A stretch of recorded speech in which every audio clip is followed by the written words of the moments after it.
है मालिक तेरे बंदे हम, ऐसे हो हमारे करम, नेकी पर चलें और बदी से टलें, ताकि हंसते हुए निकले दम। गुड मॉर्निंग भाई, गुड मॉर्निंग, गुड मॉर्निंग सारिਆਂ ਨੂੰ भाई की हाल चाल जी? ਵਧੀਆ हो सारे, तंदुरुस्त हो, फैमिली ਵਧੀਆ? ਬੱਚਾ कहता है ਵਧੀਆ ही ਵਧੀਆ। सर ਤੁਸੀਂ सुनाओ की हाल चाल? आपा भी एकदम ਵਧੀਆ जी। अच्छा कल आपने मेरे को मिस किया था क्योंकि कल क्लास आई नहीं थी ना। मेरे पास एक बच्चे का मैसेज आया, बहुत बढ़िया मैसेज था सर। मतलब बच्चा कह रहे हैं सर आपने ना कल क्लास नहीं भेजी ना, हमें आपकी ना क्लास की याद आ रही थी, हमने बहुत मिस किया आपको, हो सके तो आप 2-3 दिन की और छुट्टी कर दो ना, थोड़ा हमें रेस्ट मिल जाएगा। ऐसा नालायक बच्चा, मतलब वैसे कह रहे हैं मिस किया और वैसे कह रहा है 2-3 दिन और ऑफ कर दो, थोड़ा रेस्ट मिल जाएगा। सर रेस्ट बताओ, मैं आपके आगे मसाज कर दूं, थोड़ी मालिश कर दूं सिर सुर की? हद हो गई बताओ। एक दिन मैंने क्लास ऑफ कर दी सर, मुझे पता मैंने क्लास ऑफ करके मेरे दिल को क्या गुजरा है। ठीक है चलो इधर देखो ध्यान से नहीं, अब स्टार्ट करते हैं आज की क्लास। अच्छा आज हमें रूल नंबर 32 हमें स्टार्ट करना है। 27 से लेके 31 तक रूल हम पूरे कंप्लीट कर चुके हैं, उसके एग्जाम्पल भी कंप्लीट कर लिए, क्वेश्चन भी कंप्लीट कर लिए। अब हमें रूल नंबर 32 हमें स्टार्ट करना है। और आपको मैंने पहले भी कहा था कि रूल नंबर 32 जो है ना वो आपके वैल्यूएशन के चैप्टर में मोस्ट इंपॉर्टेंट रूल है। उसको हम डायरेक्ट से भी रीड करेंगे, उसका एनालिसिस भी करेंगे, क्वेश्चन भी काफ़ी सारे करेंगे, और आपको मैं डायग्राम भी इतने बढ़िया बनवा दूंगा ना, उस डायग्राम के बाद आपको लगेगा ही नहीं कि रूल नंबर 32 इतना मुश्किल है। सही बता रहा हूँ सर। बट पहले सबसे पहले हम क्या करेंगे, भगवान जी की प्रार्थना करेंगे, उसके बाद स्टार्ट करेंगे आज की क्लास जी। ठीक है सारे बच्चे हाथ जोड़ लो जी, जल्दी जोड़ो सारे बच्चे हाथ जी। लो जी 1 2 3 स्टार्ट। सबने प्रार्थना मेरे साथ बोलनी है, फिर हम क्लास स्टार्ट करेंगे जी।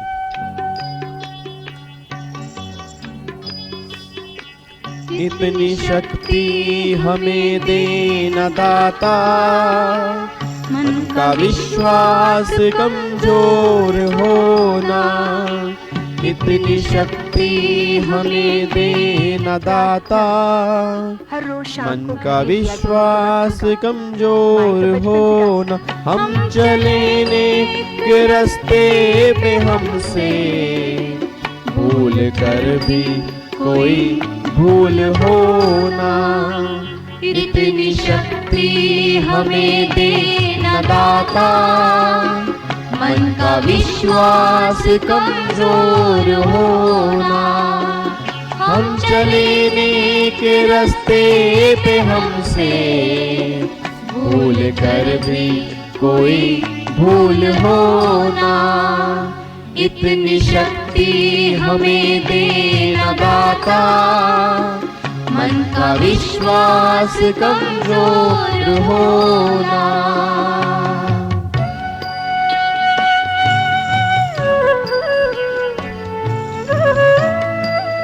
चलो जी प्रार्थना हमारी कंप्लीट हो चुकी है जी। आओ जी एक बार फटाफट से आ जाओ। अब लास्ट क्लास में हमने वैल्यूएशन का चैप्टर स्टार्ट किया हुआ था जी। ठीक है जी, हम वैल्यूएशन के चैप्टर में सेक्शन 15(1) कंप्लीट कर चुके हैं, 15(2) कंप्लीट कर चुके हैं, 15(3) पूरा कंप्लीट कर चुके हैं, 15(4) हम कंप्लीट कर चुके हैं। 15(5) जो था मैंने कहा था उस केस में रूल नंबर 32 और एक रूल नंबर 31 कैपिटल ए लॉटरी बैटिंग गैम्बलिंग वाला, वो भी आज हमें कंप्लीट करना है। तो एक तो हमारा टारगेट, एक तो रूल नंबर 31 कैपिटल ए वो कंप्लीट करेंगे विद एग्जांपल, और एक रूल नंबर 32 में ना काफ़ी सारे सब रूल हैं। सारे सब रूल तो आज कंप्लीट नहीं हो पाएंगे, बट जो मोस्ट इंपॉर्टेंट सब रूल होंगे उसको आज हम कंप्लीट कर लेंगे जी। ठीक है इधर देखो ध्यान से। बट उसको स्टार्ट करने से पहले मैं चाहता हूं एक बार फटाफट से ना जो भी अभी तक हमने सेक्शन 15 में कंप्लीट किया, मुझे 5 मिनट लगेगा, उसके फटाफट से रिवीजन करा दो जी, फिर हम 15(5) के ऊपर आएंगे जी। इधर देखो ध्यान से। अब चैप्टर हमने स्टार्ट किया हुआ था वैल्यूएशन का। अब अगर वैल्यूएशन की बात करूंगा, आपको मैंने पहले भी कहा था कि चेक पॉइंट नंबर हमारा चेक पॉइंट नंबर 6 वैल्यू का है, चेक पॉइंट नंबर 7 रेट का है। अब अगर वैल्यू को रेट से मल्टीप्लाई करोगे जीएसटी निकल कर आएगा। अब जीएसटी निकालने के लिए वैल्यू कैलकुलेट करनी पड़ेगी, तो गवर्नमेंट कहते हैं वैल्यू कैलकुलेट करने के लिए सेक्शन 15 के पास जाना पड़ेगा। अब जैसे मैं 15 के पास गया तो सेक्शन 15 ने बोला कि हमारे 5 सब सेक्शन हैं, 15(1) है, 15(2), 15(3), 15(4), 15(5). 15(1) में 15(2) ऐड करोगे, 15(3) माइनस करोगे, तुम्हारी वैल्यू निकल के आ जाएगी। 15(4) कहता है कि अगर तुम्हारी वैल्यू 15(1) में कैलकुलेट नहीं हो सकती, उसके लिए 15(4) फॉलो कर लो। 15(4) कहता है वैल्यू निकालना मुझे भी नहीं पता, कह रहा है रूल्स के पास जाओ 27 से लेके 31 तक, वो तुम्हारी वैल्यू निकाल देंगे। 15(5) कहता है कुछ स्पेशल केसेस होंगे जहां पे वैल्यू निकालने का हम अलग ही तरीका बताएंगे, तो उस केस में उन स्पेशल केसेस में वैल्यू तुम्हें किस तरह से निकालनी पड़ेगी वो सारी बातें 15.5 में होंगी। 15.5 ने कहा वो तो मुझे नहीं पता, उसके लिए तुम रूल रेफर कर लो। रूल नंबर 31 कैपिटल ए और रूल नंबर 32 जो है वो 15.5 से इंसर्ट हुए हैं, और एक रूल नंबर 33 भी है, रूल नंबर 34 भी है, रूल नंबर 35 भी है, वो भी रूल हम कंप्लीट करेंगे। बट आज हमारा टारगेट 15.5 में जो रूल नंबर 31 ए है और 32 जो है उसको हमें डिस्कस करना है जी। फिर ये सारी बातें कंप्लीट करने के बाद ना 15.1 में क्या लिखा था, मुझे फटाफट से बोलो जी, एक बार रिवीजन कर दो। 15.1 में क्या लिखा था? 15.1 ये बात कहता है कि जो भी तुम्हारी ट्रांजैक्शन वैल्यू होगी उस वैल्यू को हम तुम्हारी वैल्यू मान लेंगे, बट उस वैल्यू को वैल्यू तुम्हारी तब मानेंगे अगर दो कंडीशन सेटिस्फाइड है। पहली कंडीशन बायर और सेलर आपस में रिलेटेड पर्सन ना हो और प्राइस एक सोल कंसीडरेशन हो। अगर दोनों की दोनों कंडीशन सेटिस्फाइड होंगी तो ट्रांजैक्शन वैल्यू तुम्हारी वैल्यू बन जाएगी। अब ट्रांजैक्शन वैल्यू में कुछ चीजें ऐड करेंगे, कुछ माइनस करेंगे। ऐड कितनी करेंगे? 5, माइनस कितनी करेंगे? 2। वैसे वो माइनस करने वाली एक ही चीज है, उसको मैंने दो पार्ट्स में डिवाइड क्यों किया? क्योंकि एक प्री सप्लाई डिस्काउंट होगा, एक पोस्ट सप्लाई डिस्काउंट होगा।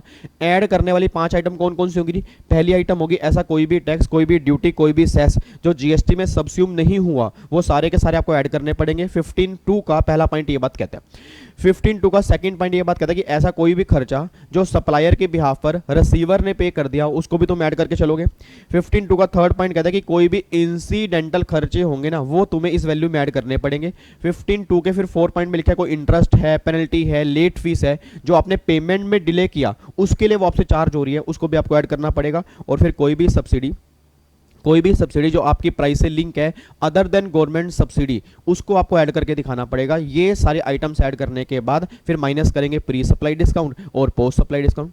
प्री सप्लाई डिस्काउंट में कोई दिक्कत नहीं है, वो तो माइनस हो जाएगा। पोस्ट सप्लाई डिस्काउंट में कंडीशन है, कंडीशन का आपको मैंने पहले भी कहा था कि वो एग्रीमेंट के अंदर मेंशन होना चाहिए, वो उस प्राइस से रिलेटेड होना चाहिए और बायर ने उतने पोर्शन का आईटी से रिवर्स कर दिया हो। अगर ये सारी कंडीशन सेटिस्फाइड होंगी तो पोस्ट सप्लाई डिस्काउंट माइनस करोगे, नहीं तो पोस्ट सप्लाई डिस्काउंट माइनस नहीं करोगे। तो ये सारी बातें पढ़ने के बाद ये तो क्लैरिटी हो गई कि 15.1 में 15.2 को ऐड करा, 15.3 माइनस किया, हमारी वैल्यू कैलकुलेट होगी जी, ये वैल्यू निकल के आ गई। इसके फिर हमने काफी सारे प्रैक्टिकल क्वेश्चन किए थे जी कि अगर हमारे एग्जाम में प्रैक्टिकल क्वेश्चन बनेंगे तो किस तरह से हम सोल्व करेंगे, वो सारी बातें हम डिस्कस कर चुके हैं। और मैं आपको दोबारा बोल दूं जी, सीएस प्रोफेशनल के एग्जाम में जब भी वैल्यूएशन में से क्वेश्चन बनेगा 90% चांस है वो 15.1 प्लस 15.2 माइनस 15.3 का बनेगा जी, क्योंकि पेपर गोले भरने वाले तो है नहीं। देखो अगर गोले भरने वाले होते मैं फिर भी बोलता कि रूल्स में से क्वेश्चन बन सकता है। मैं ये नहीं कह रहा रूल्स में से बन ही नहीं सकता, कि 10% चांस अभी भी हैं कि 27 से लेकर 31 तक बन जाए। या तो क्वेश्चन बनेगा 15.1, 15.2, 15.3 का, या फिर क्वेश्चन बनेगा जो आज हम रूल करेंगे, रूल नंबर 31 कैपिटल ए और रूल नंबर 32, वहां से भी क्वेश्चन बन सकता है जी। ठीक है जी, चलो एक बार 15.4 पर आओ जी। 15.4 ने क्या बोला था? 15.4 ने कहा था कि अगर तुम्हारी वैल्यू 15.1 में कैलकुलेट नहीं हो पा रही उसके लिए तुम 15.4 के पास जाओ। 15.4 ने बोला 27 से लेकर 31 तक रूल है, उनको फॉलो कर लो, तुम्हारी वैल्यू कैलकुलेट होकर आ जाएगी। 27 कहते हैं अगर सारा पैसा मनी फॉर्म में नहीं होगा उस केस में वैल्यू कैसे कैलकुलेट करेंगे? 27 का मैटर है। अगर ट्रांजेक्शन रिलेटेड पार्टी के बीच में होगी या डिस्टिंक्ट पर्सन के बीच में होगी उस केस में क्या करेंगे? 28 का मैटर होगा। और अगर आपकी transaction principal to agent, agent to principal वाले केस में होगी उस केस में क्या करेंगे? 29 का मैटर है। और अगर तुम्हारी वैल्यू यहां कैलकुलेट नहीं हो रही 30 का मैटर होगा। और अगर 30 में कैलकुलेट नहीं हो रही तो 31 का मैटर है। आपको मैंने कहा था कि ये सीक्वेंस आपको ऐसे ही फॉलो करना है, मतलब 27 में चेक करोगे पहले क्या आएगा, 28 में चेक करोगे, 29 में चेक करोगे, फिर 30 और 31। बट हाँ, जो सर्विस की सप्लाई करने वाले होंगे वो 30 को स्किप कर सकते हैं और 31 के पास जा सकते हैं, ये मैंने आपको बताया था। अब वैल्यू किस तरह से कैलकुलेट करेंगे? आप सब जानते हो कि ओपन मार्केट वैल्यू तो नॉर्मली निकालनी पड़ती है, उस केस में फिर मनी वैल्यू भी निकालनी पड़ती है, similar like kind and quality की वैल्यू निकालनी पड़ती है, नहीं निकलेगी 30 और 31। वो सारी बातें हम पहले कंप्लीट कर चुके हैं। इस डायग्राम को मैंने आपको नोटबुक पे और इंप्रूवमेंट तरीके से बना दिया था जी। इधर सुना ध्यान से। अब ये सारी बातें कंप्लीट करने के बाद ना अब मेन हमारा मुद्दा निकल के आ रहा है कि जो हमारा 15.5 है स्पेशल प्रोविजन का, उस केस में हम क्या ट्रीटमेंट करेंगे जी। जो हमारा मेन 15.5 है उस केस में क्या ट्रीटमेंट करेंगे। अब एक बार आ जाते हैं 15.5 के ऊपर जी। इधर देखना ध्यान से जी, ये आपका बेर एक्ट है जी, ठीक है जी, ये बेर एक्ट है। 15.4 तक हम कंप्लीट कर चुके हैं, ये आपके सामने 15.5 है जी, ये 15.5 है, ठीक है जी। एक बार चेक करना 15.5 में क्या लिखा है। 15.5 कह रहा है note with standing anything contain in sub section 1 और सब सेक्शन 4। मतलब सब सेक्शन 1 में कुछ भी लिखा है, 15.1 में कुछ भी लिखा है और 15.4 में कुछ भी लिखा है ना, वो सारी बातें बेकार की। वो कह रहा है note with standing anything contain in sub section 1 और सब सेक्शन 4। मतलब 15(1) और 15(4) को बाहर निकाल दो, उसको हम फॉलो नहीं करेंगे। फिर किसको फॉलो करेंगे? वो कह रहे हैं the value of such supply as may be notified by the government on the recommendation of GST council shall be determine in such manner as may prescribe. मतलब 15(5) में बात कहना चाह रहा है कि उस सप्लाई की वैल्यू, किस सप्लाई की वैल्यू? जो गवर्नमेंट नोटिफाइड करेगी जीएसटी काउंसिल की रिकमेंडेशन से, उस सप्लाई की वैल्यू जब हम निकालेंगे तो उस केस में रूल नंबर 32 के बेस पे वैल्यू मतलब सॉरी 15(5) के बेस पे कैलकुलेट करोगे, और 15(5) में वैल्यू किस तरह से कैलकुलेट करनी होगी? As may be prescribe. मतलब जो बातें रूल्स में लिखी होंगी ना, उसके बेस पे वैल्यू कैलकुलेट करनी होगी। 15(5) ये बात कह रहे हैं जी, ठीक है जी। अब आपकी जानकारी के लिए बता दूं जी, एक तो 15(5) में जो गवर्नमेंट ने नोटिफिकेशन निकाली है, एक तो वो बैटिंग, गैम्बलिंग और लॉटरी वाले केस में वैल्यू कैसे निकालेंगे वो बताया इन्होंने। और जो आपके रूल नंबर 32 में काफ़ी सारे केस कवर हैं। अगर फॉरेक्स को सेल परचेस करने वाला केस है, अगर एयर ट्रैवल एजेंट वाला केस है जी, लाइफ इंश्योरेंस वाला केस है, अगर सेकेंड हैंड गुड्स को सेल परचेस करने वाला केस है जी, वाउचर वाला केस है, मतलब कुछ ऐसे केसेस हैं जो स्पेशल केस गवर्नमेंट नोटिफाइड किए हैं, वो सारी बातें भी आपके 15(5) के अंदर आती हैं, ठीक है। तो मेनली बस ये लेके चलो कि रूल नंबर 15(5) में, सॉरी सेक्शन नंबर 15(5) में हमें दो रूल कवर करने हैं। एक तो रूल नंबर 31 कैपिटल ए जो आपका स्पेशल रूल है, और एक रूल नंबर 32 जो है वो भी हमें यहाँ पे कंप्लीट करना है। बाकी 33, 34, 35 ये आपको वैल्यू कैलकुलेट करना नहीं सिखाएंगे, ये आपको प्योर वैल्यू कैलकुलेट करने सिखाएंगे। उसमें कुछ क्लैरिफिकेशंस होंगी, वो वैल्यू निकालने के तरीके नहीं होंगे, वो 15(5) में कवर नहीं होंगे, बस ये बात ध्यान देना चाहिए, ठीक है। तो रूल नंबर 33 अलग है, रूल नंबर 34 अलग है, रूल नंबर 35 अलग है, ये बात ध्यान देना चाहिए, ठीक है। इधर देखो ध्यान से रही। अब सबसे पहला रूल जो है ना, वो रूल नंबर है 31 कैपिटल ए, ये आपके सामने है जी, रूल नंबर 31 कैपिटल ए। अच्छा, देखते ही पता लग रहा है कि रूल नंबर 31 कैपिटल ए जो है ना, इन्होंने नया इंसर्ट किया है, क्योंकि रूल नंबर 31 तक पहले था, रूल नंबर 31 तक पहले था, इन्होंने एक नया रूल इंसर्ट कर दिया, रूल नंबर 31 कैपिटल ए। एक बार हेडिंग पढ़ना क्या लिखी हुई है जी, एक बार हेडिंग पढ़ो क्या लिखी हुई है। वो कह रहे हैं value of supply in case of lottery, betting, gambling and horse racing. मतलब कि अगर तुम्हें वैल्यू निकालनी है लॉटरी वाले केस में, बैटिंग वाले केस में, गैम्बलिंग वाले केस में, हॉर्स रेस वाले केस में, उस केस के अंदर वैल्यू कैसे निकालेंगे 31 ये आपको बताएगा जी।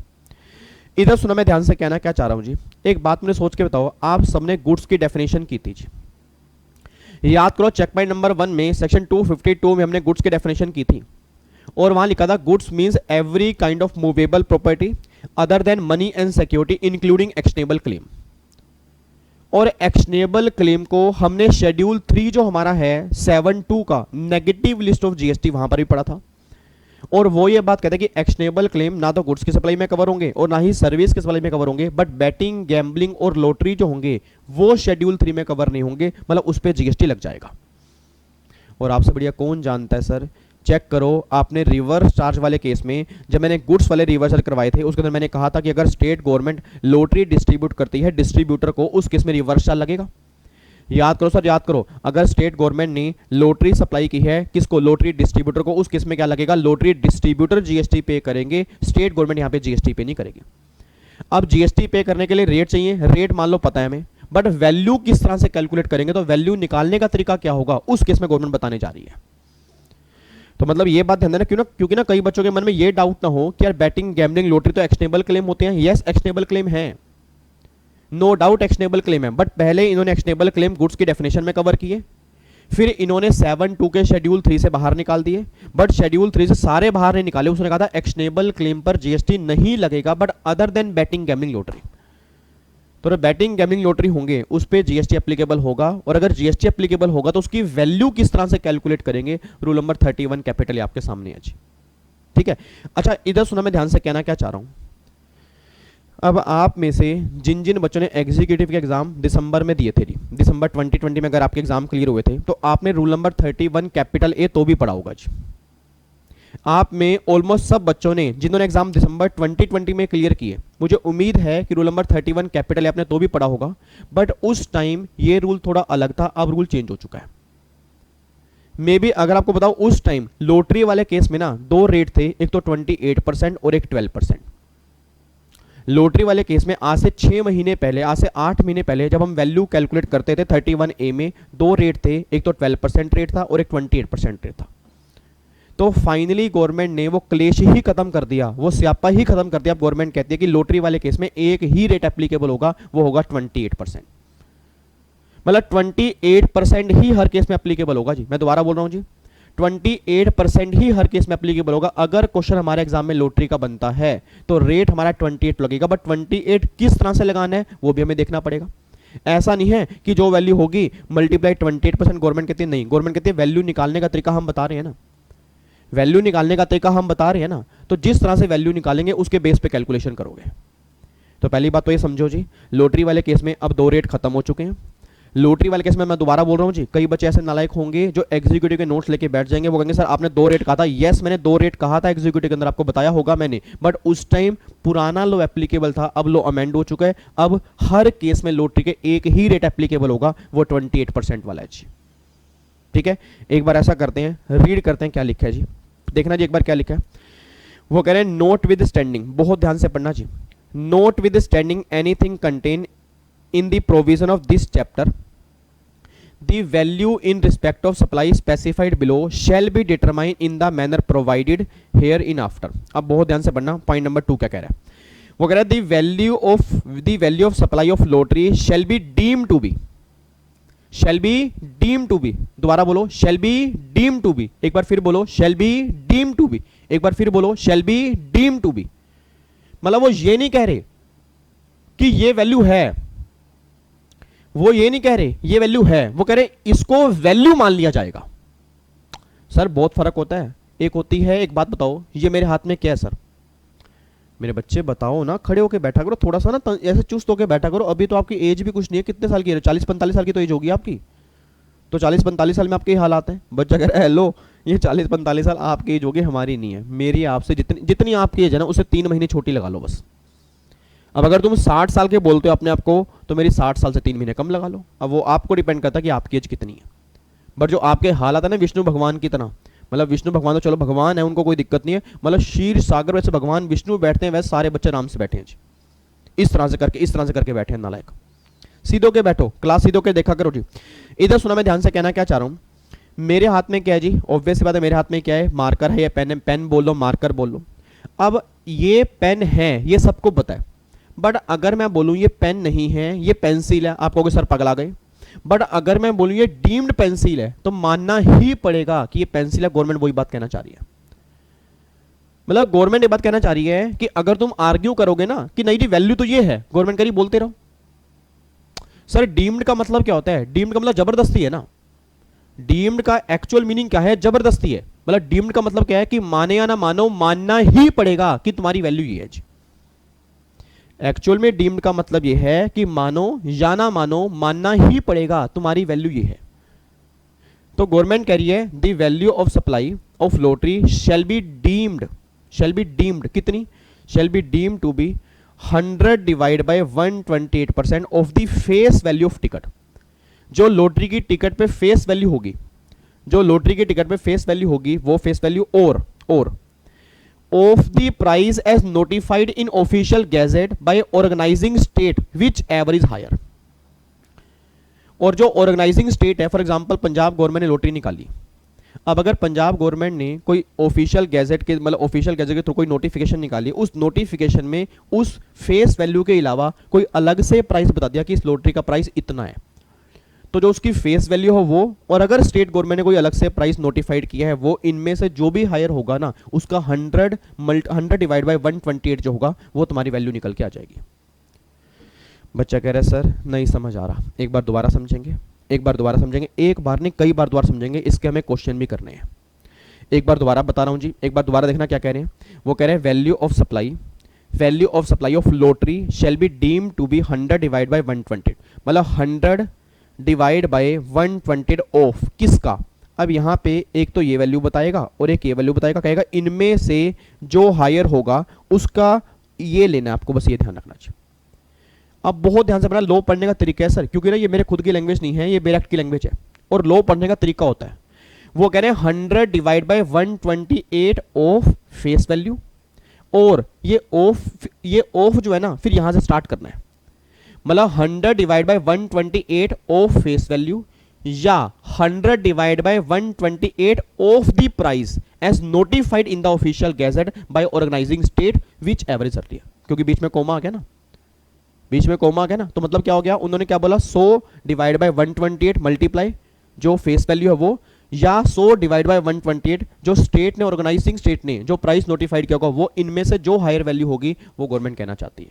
और मैंने निकालने का सिंपल तरीका बता दिया, 100 डिवाइड बाय 128 को बाहर निकाल दो, इनमें से जो हायर वैल्यू होगी उस हायर वैल्यू से 100 डिवाइड बाय 128 कर दो, ये तुम्हारी वैल्यू निकल के आएगी। ये वैल्यू निकालने का तरीका है लॉटरी का। और मुझे नहीं पता मेरी क्लास में कितने बच्चे इंटेलिजेंट बैठे हैं जी। आकांक्षा ध्यान से देखना जी, आकांक्षा, सिमरन, समृति, शालिनी, शिवानी, दीपाली, वंदना, अमनप्रीत, रोहित, प्रीतेश, ओमकार, अभिषेक जी, अभिषेक को जी बोलना पड़ेगा ना नालायक। इधर देखो ध्यान से, अब एक बात मैंने सोच के बोलना नहीं, अगर आपने ध्यान से देखा हो, यहां पे वैल्यू निकालने का तरीका वो सिर्फ लॉटरी का बता रहा है जी सर, जबकि rule number 31 capital A applicable है value in case of lottery, betting, gambling and horse racing. But जो सब रूल 2 है, मतलब रूल नंबर 31 ए का सब रूल 2 है, वो वैल्यू निकालने का तरीका जो है वो सिर्फ लॉटरी वाले केस की बात कर रहा है और किसी की बात नहीं कर रहा। वो कह रहा है कि अगर लॉटरी की वैल्यू निकालनी है तो निकालने का तरीका यह है, बैटिंग, गैम्बलिंग और हॉर्स रेसिंग की वैल्यू अगर निकालनी है तो उसका तरीका इस सब रूल के अंदर नहीं है, वो तुम्हें आगे देखना पड़ेगा जी। एक बार देखना जी, पहले तो देखो जी, ऑर्गेनाइजिंग स्टेट का मतलब क्या है। ऑर्गेनाइजिंग स्टेट का मतलब है has been the same meaning as assign to it in clause F of sub rule 1 of rule 2 of the lottery regulation rule 2018। ठीक है नहीं, तो मतलब सिंपल सी बात है, वो ये बात कहना चाह रहे हैं कि ऑर्गेनाइजिंग स्टेट का मतलब तो उसमें जाके देख लो जो लॉटरी का मतलब लॉटरी रेगुलेशन के रूल है। और अगर मैं जानकारी के लिए आपको बता दूं तो उसके अंदर ना ये लिखा हुआ है कि ऑर्गेनाइजिंग स्टेट का मतलब ये है कि जो अपनी स्टेट में लॉटरी को ऑर्गेनाइज करती है, और अगर दूसरी स्टेट में भी ये लॉटरी सेल हो, अगर उसके लिए भी अप्रूवल मिल जाती है तो भी वो यहाँ पे कवर हो जाएगा जी। देखो यहाँ पे इन्होंने लिखा हुआ है ना, यहाँ पे 38 लिखा हुआ है, यहाँ पे 38 लिखा हुआ है, तो देखो यहाँ पे 38 लिखा होगा जी। ये पुरानी एंट्री है जी, ये आपकी पुरानी एंट्री है सर, ये पुरानी एंट्री आपकी है। जो देखो यहाँ पे था ना 100 डिवाइड बाय 112 था जी, फिर 100 डिवाइड बाय आपका 128 था। ठीक है, तो ये दोनों अलग अलग थे, ये दोनों अलग अलग थे। अब गवर्नमेंट ने ये सारे खत्म करके, अब एक ही बना दिया 100 डिवाइड बाय 128, बस अब एक ही बन गया जी।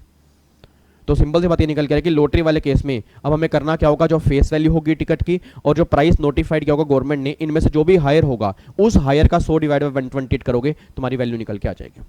और अगर मैं बैटिंग, गैम्बलिंग और लॉटरी की बात करूंगा, देखो जी, the value of supply of actionable claim in the form of chance to win in betting, gambling or horse racing in race club shall be 100% of the face value of the bet or the amount paid into the totalizers। इसका मतलब क्या है? इसका मतलब simple सा है कि जो तुम्हारी फेस वैल्यू होगी ना उसी के बराबर तुम्हारी वैल्यू आ जाएगी। मतलब जबकि ऊपर वाले केस में क्या कह रहे हैं, ऊपर वाले केस में कह रहे हैं कि जो तुम्हारी फेस वैल्यू होगी वो नहीं, जो तुम्हारी फेस वैल्यू होगी और जो प्राइस गवर्नमेंट ने नोटिफाइड किया होगा उनमें से हायर का 100 डिवाइड बाय 128 वो तुम्हारी वैल्यू होगी। बट यहां गवर्नमेंट ये बात कहना चाह रही है कि बैटिंग, गैम्बलिंग और हॉर्स रेसिंग वाले केस में जितनी भी आपकी फेस वैल्यू होगी बैट की, मैंने बैट लगाई थी 5000 रुपए की, मान लो मैंने बैट लगाई 5000 की बैट लगाई थी। अब अगर 5000 की बैट लगाई तो फेस वैल्यू मान लो 5000 रुपए है, तो वैल्यू कितनी बनेगी, 5000 बनेगी। मतलब जो फेस वैल्यू होगी ना उसी के बराबर तुम्हारी वैल्यू कैलकुलेट करेंगे बैटिंग, गैम्बलिंग और हॉर्स रेसिंग वाले केस में। लॉटरी वाले केस में वैल्यू निकालने का तरीका अलग है, इस केस के अंदर वैल्यू निकालने का तरीका अलग है, बस ये बात ध्यान देना जी। ये बात क्लियर है जी। अब मैं आपको क्वेश्चन दिखा रहा हूँ जी, आप मुझे आंसर देना, इसकी फिर नोटिंग करेंगे जी। इधर देखो ध्यान से, आपके लिए मैंने डायग्राम बनाया जी। अब यहाँ पे ये देखो,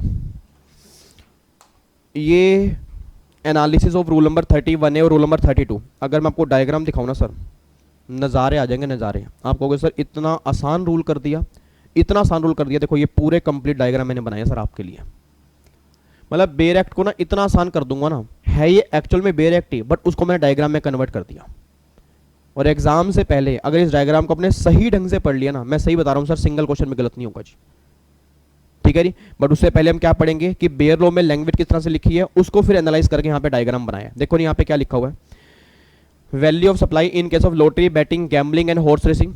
अब देखो यहाँ पे value of supply in case of lottery, in case of lottery वाले केस में क्या होगा, betting, gambling and horse racing वाले केस में क्या होगा।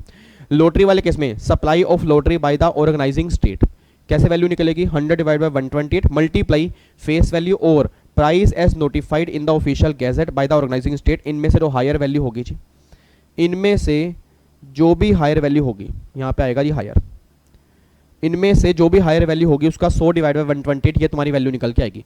और अगर बैटिंग, गैम्बलिंग और हॉर्स रेसिंग की बात करूंगा, 100% of the face value of the bet और the amount paid into the totalizator, ये आपके वैल्यू निकल के आएगी। तो इस केस में तो कुछ भी नहीं है, मेन है लॉटरी वाले केस में वैल्यू कैसे निकालनी है। क्वेश्चन देखना जी, क्वेश्चन एग्जाम्पल देखो जी, स्टेट गवर्नमेंट है लॉटरी रन कर रही है जी, स्टेट गवर्नमेंट एक लॉटरी रन कर रही है, उसकी फेस वैल्यू 250 रुपये है और प्राइस नोटिफाइड 240 रुपये है जी। मेरा पूरी क्लास का क्वेश्चन है, फेस वैल्यू 250 रुपये है टिकट की और प्राइस नोटिफाइड क्या 240 रुपये। तो वैल्यू कैलकुलेट करने के लिए क्या 250 बेस बनाऊंगा या 240? ऑब्वियस बात है 250, विच एवरेज हायर। अब 250 मल्टीप्लाई 100 डिवाइड बाय 128, तो इसकी वैल्यू जो कैलकुलेट होकर आएगी वो 195 रुपये 31 पैसे आएगी जी। इस तरह से वैल्यू निकालनी है बस। एक बार दोबारा बोल रहा हूं सर, ये जो आपने 250 रखा ना, तो गवर्नमेंट कह रही है ये 250 जो है ना, हम ये मानेंगे ये इंक्लूसिव है, इसमें जीएसटी इंक्लूसिव है। तो अगर ये इंक्लूसिव है तो इंक्लूसिव से एक्सक्लूसिव कैसे करेंगे? तो 28% अगर जीएसटी है तो इट मींस ये 128% के बराबर है। और अगर ये 128% के बराबर है, अगर ये 128 के बराबर होगा, उस केस में 100 कितना आएगा वो आप निकाल लो। और अगले क्वेश्चन में है कि फेस वैल्यू 250 रुपये सेम है, बट जो प्राइस नोटिफाइड किया वो 260 है जी। अब अगर प्राइस नोटिफाइड 260 है तो 260 मल्टीप्लाई 100 डिवाइड बाई 128, तो 203 रुपये 125 पैसे, ये तुम्हारी वैल्यू कैलकुलेट होगी जी। इस बेस पे आपका जीएसटी लगाना। अब बच्चा कह रहा है सर जीएसटी किस पे लगेगा? जीएसटी किस पे लगेगा? सिंपल सी बात है, अगर ये तुम्हारी वैल्यू है तो 250 में से अगर आप ये माइनस कर दोगे तो फिर बैलेंस क्या आएगा? बैलेंस जीएसटी तो आएगा। सर सिंपल सी बात है, अगर 250 रुपये में से आपने 195 जो वैल्यू निकाली, अगर वो वैल्यू माइनस कर दी तो बैलेंस क्या बच गया? जीएसटी तो बच गया। और सेम केस अगले वाले केस में 260 में से अगर 203 रुपये 125 पैसे माइनस हटा दिए तो बैलेंस क्या बच गया? जीएसटी बच गया। इस तरह से जीएसटी निकालना है। तो मेन जीएसटी निकालने का उन्होंने वैल्यू निकालने का तरीका बताया है, उन्होंने वैल्यू निकालने का तरीका बताया है। और जब एक बार वैल्यू निकल के आ गई तो दो तरीके होंगे जीएसटी निकालने के, या तो ग्रोस वैल्यू में से ये वैल्यू हटा दो, बैलेंस आ गया जीएसटी, या क्या करो इस वैल्यू पर अब रेट एप्लीकेबल कर दो, आपके आंसर आ जाएंगे। इस वैल्यू पर अगर रेट एप्लीकेबल करोगे, मतलब अगर सेम स्टेट में लॉटरी भी की है फिर तो सीजीएसटी प्लस में एसजीएसटी, फिर आप क्या करोगे इसका निकाल दोगे। मान लो ये वाली लॉटरी सेम स्टेट में बिकी है तो 195 रुपये 31 पैसे है ना, तो इसका 14% सीजीएसटी आएगा, 14% एसजीएसटी आएगा। और अगर नीचे वाली लॉटरी दूसरी स्टेट में अप्रूव की है कि वहां पर भी बेच सकते हो, दूसरी स्टेट में सप्लाई हुई है, that is inter state supply, फिर इसका डायरेक्टली अगर 28% निकालोगे, आप चेक कर लेना, इसका 28% और ये दोनों मिलाकर 260 रुपये आएगा। और ऑब्वियस सी बात है 260 रुपये आना भी चाहिए सर, क्योंकि 260 को ही तो मैंने बाइफरकेट किया है। तो एक्चुअल मैंने किया कुछ भी नहीं है, मैंने हायर निकाला, उसको इंक्लूसिव ऑफ जीएसटी मान के उसके बेस पे वैल्यू निकाल दी। ये रूल नंबर 31 कैपिटल ए है जी। उम्मीद करूंगा कोई दिक्कत नहीं होगी जी। ठीक है, उम्मीद करूंगा कोई दिक्कत नहीं होगी। एक क्वेश्चन मैं और कराता हूं, फिर मैं कराऊंगा इसकी नोटिंग। एक क्वेश्चन यहां पे और है, ये देखो जी, ये क्वेश्चन ध्यान से देखना जी। ये क्वेश्चन आपके सीएस प्रोफेशनल के एग्जाम में जब स्टार्टिंग में रूल नंबर 31 कैपिटल ए बना था 5 नंबर का आया था जी, बट उस टाइम तो 2 रेट थे, अब तो 1 रेट है जी। ये क्वेश्चन सेम 5 नंबर का आपके एग्जाम के अंदर बना। अब चेक करना कितना मुश्किल क्वेश्चन है जी। मेरे ख्याल से तो समझ ही नहीं आएगा। एक बार पढ़ना क्या लिखा रही हूँ। ड्यूरिंग जनवरी 21 Punjab government run following 2 lottery scheme. 2 lottery scheme निकाली पंजाब गवर्नमेंट ने। एक तो महालॉटरी है, एक महालॉटरी है और सेकंड जैकपॉट है। एक महालॉटरी है और सेकंड जैकपॉट है। महालॉटरी फेस वैल्यू 500 रुपये है और price as notified in official gazette जो है 490 रुपये है। फिर जैकपॉट उसकी फेस वैल्यू 1000 रुपये है, price as notified in official gazette 940 रुपये है। मतलब यहाँ पे प्राइस नोटिफाइड कितना है? 940 रुपये और फेस वैल्यू 1000 रुपये। महालॉटरी can be sold only in Punjab, मतलब महालॉटरी सिर्फ पंजाब में बिकती है। Jackpot can be sold even in other state, मतलब वहां इंटर स्टेट की बात होगी, यहां इंट्रा स्टेट की बात होगी। ऑन जनवरी 21 2000 टिकट सोल्ड हुई है महालॉटरी की और 1800 टिकट बिकी है जैकपॉट लॉटरी की। अब आपने बोले ना जी, सबसे पहले बात करो महालॉटरी की। महालॉटरी की कितनी टिकट बिक रही है? 2000 टिकट बिकी है और एक टिकट की फेस वैल्यू 500 है, प्राइस नोटिफाइड 490 है। हायर क्या बनेगा? 500। हायर क्या बनेगा? 500। तो अगर 500 रुपये पर टिकट है और 2000 टिकट बिकी है तो देखो ये 2000 मल्टीप्लाई 500 और मल्टीप्लाई 100 डिवाइड बाय 128, तो ये तुम्हारी वैल्यू निकल के आ गई जी। आप एक बार कैलकुलेट कर लेना जी, कैलकुलेटर आपके पास होगा ना, तो 2000 को 500 से मल्टीप्लाई करके 100 डिवाइड बाई 128 करोगे, वैल्यू आएगी, और वैल्यू को फिर आप क्या करोगे 14% CGST 14% SGST, ये तुम्हारी वैल्यू निकल के आ जाएगी। बच्चा कह रहा है यार समझ नहीं आ रहा सर क्या कर रहे हैं मेरे बच्चे, इसमें क्या दिक्कत है बताओ तो सही।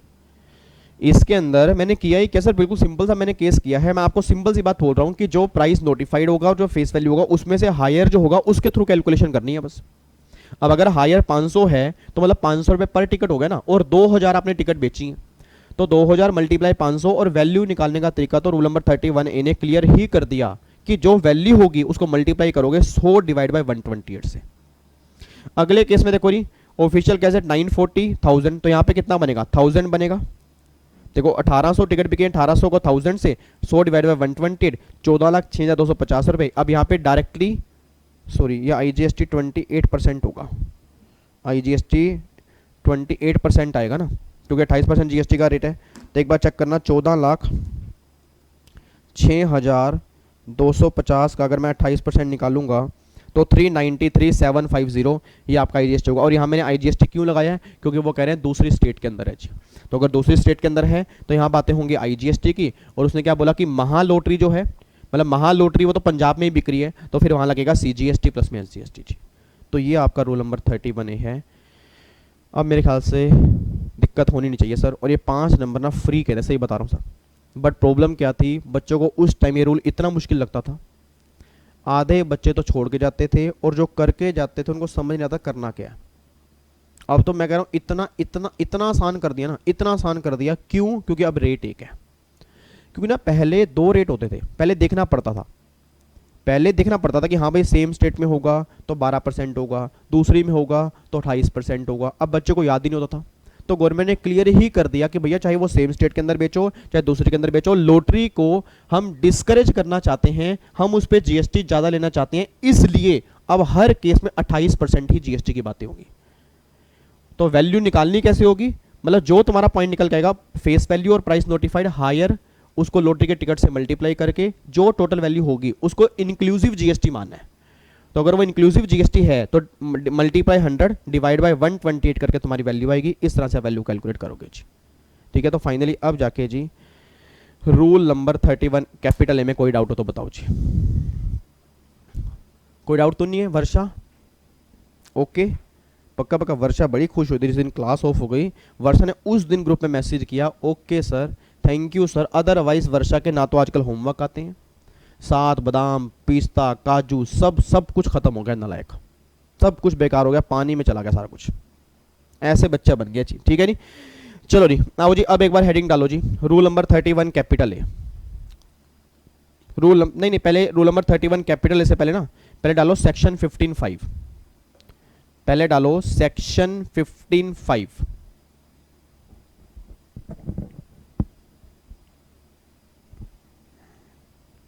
सेक्शन 15(5).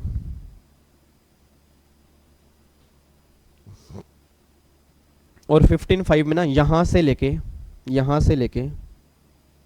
यहां तक लैंग्वेज लिख लो जी, और जहां लिखा ना एस में बी प्रिस्क्राइब, इसके नीचे लिख लेना रूल 31 कैपिटल ए और रूल 32, ठीक है जी। फटाफट से लिखो जी।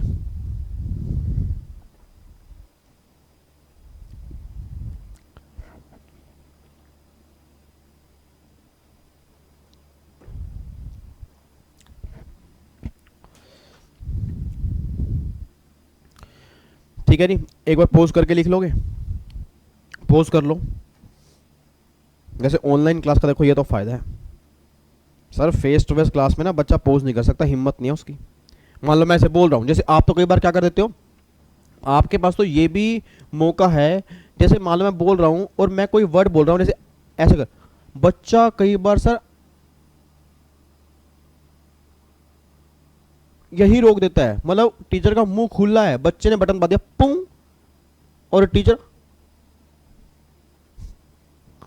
मतलब ऐसे शक्लों में टीचर मैं देखता हूं भाई साहब ऐसे, क्योंकि कोई भी अगर मान लो कोई आपका कंट्रोल है ना, आपने वो स्पेस का बटन दबाया जो कीबोर्ड में स्पेस होता है, पोज कर दिया आपने, उस टाइम टीचर किस हालात में था आपको वही नहीं पता, फेस टू फेस क्लास में अगर मैं मान लो पढ़ा रहा हूँ, सारे बच्चे मेरे सामने बैठे हैं जी, मैं पढ़ा रहा हूँ जी, अब सोच के बोला मैं फेस टू फेस में ऐसे करके ऐसे करके पढ़ा रहा हूँ, ये है वो है, चल फिर के पढ़ा रहा हूँ, कोई बच्चा कहता है ऐसा,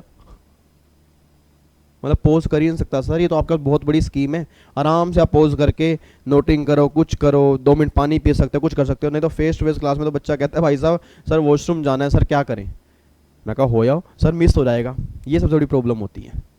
ठीक है, ये तो बट वही है, but face to face class में जो कॉन्सेंट्रेशन होता है, जो कनेक्टिविटी होती है, वो थोड़ी ऑनलाइन में कम होती है। ठीक है, वो थोड़ा सा फर्क रहता है कई बार, क्योंकि कई नालायक बच्चे हैं, देखो मैं तो उनको देख रहा हूँ, वो नालायक बच्चे सोचते हैं कि विवेक सर मुझे कहाँ देख रहे हैं, तो ये थोड़ी सी कमी रह जाती है जी। चलो लिखो जी अब यहाँ पे, अब लिखो इसका एनालिसिस जो मैं लिखवाने जा रहा हूँ, ये लो जी, लिखो जी, हेडिंग डाल दो ऊपर, analysis of rule number 31 capital A and rule number 32, analysis of rule number 31 capital A and rule number 32। अब रूल नंबर 31 कैपिटल ए की हेडिंग डालो जी, value of supply, value of supply in case of lottery, betting, gambling and horse races, value of supply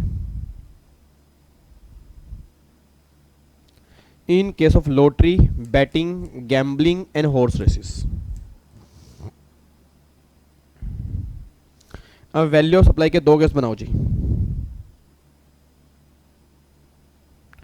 value of supply के 2 case बनाओ जी, एक तो इन case of lottery, lottery वाले case में value कैसे निकालेंगे, और batting, gambling and horse racing वाले केस में वैल्यू कैसे निकालेंगे। बच्चे कह रहे हैं सर इसका एग्जांपल तो आपने दिया नहीं, इसका एग्जांपल बताओ मैं क्या दूं, बताओ मैं क्या दूं, क्या बनेगा इसका एग्जांपल। आपको बैटिंग की फेस वैल्यू दी होगी, वही आपकी वैल्यू हो जाएगी, बताओ एग्जांपल क्या बनेगा जी। ठीक है, तो इसमें एग्जांपल दिया या नहीं दिया एक बराबर ही है, क्योंकि जितनी फेस वैल्यू दी होगी, जो फेस वैल्यू क्वेश्चन में दी होगी, वही फेस वैल्यू तुम्हारी वैल्यू बनेगी, और चांस भी नहीं है यहाँ से क्वेश्चन बनने का सर, चांस भी नहीं है। हाँ अगर होता ना एग्जीक्यूटिव में गोले भरने वाला प्रॉब्लम होती, फिर तो मैं बोल देता कि हाँ भाई फेस वैल्यू दी है, बताओ इन चारों में से कौन सी वैल्यू होगी, क्योंकि मान लो अगर क्वेश्चन बन गया, उसमें फेस वैल्यू दी है और प्राइस ऑफिशियल गैजेट में नोटिफाइड किया वो भी दे दिया। अब अगर बच्चा लॉटरी वाला केस लगाएगा तो हायर करके आएगा, बट बैटिंग वाले केस में हायर करना ही नहीं है, जो फेस वैल्यू होगी वही तुम्हारी वैल्यू होगी, ये गवर्नमेंट कहना चाह रही है जी। ठीक है नहीं, लो जी, इन केस ऑफ लॉटरी में अब लिखो यहां पे, supply of lottery by the organising state जी, supply of lottery by the organising state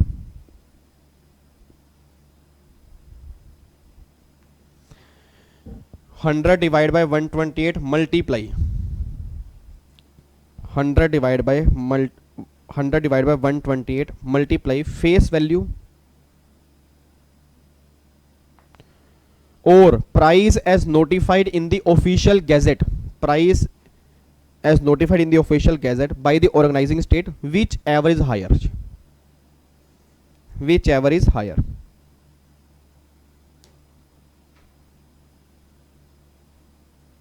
whichever is higher,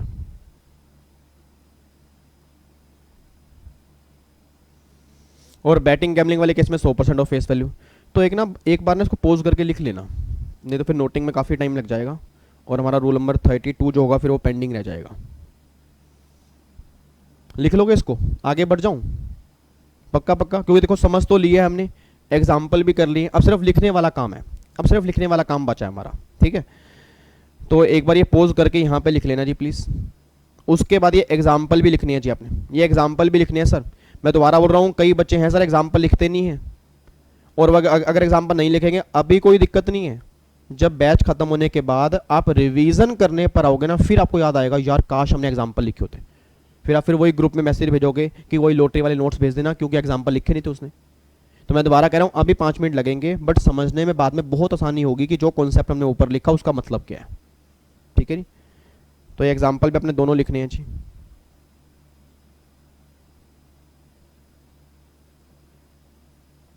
low ji example, इसको पोज करके लिख लेना जी, इस एग्जाम्पल को पोज करके अपना लिख लेना जी। स्टेट गवर्नमेंट है, उसके मैंने 2 केस बनाए हैं, केस नंबर 1 में तो ऊपर वाला केस है, और केस नंबर 2 में ये वाला केस है जी। हटा दूं, हटा दूं, हटा रहा हूं जी, ऑलमोस्ट हटा चुका हूं। हटा दिया जी मैंने, ऊपर आ चुका हूँ जी। बच्चा कह रहा है हद हो गई, कर लिया ना, चलो पॉज करके इसको लिख लेना जी। अब लास्ट में फिर ये एग्जाम्पल लिखो जी, ये एग्जाम्पल भी लिखो जो मैंने आपको दिया है महालोटरी वाला, ये लो जी, ये भी एग्जाम्पल लिखना है जी।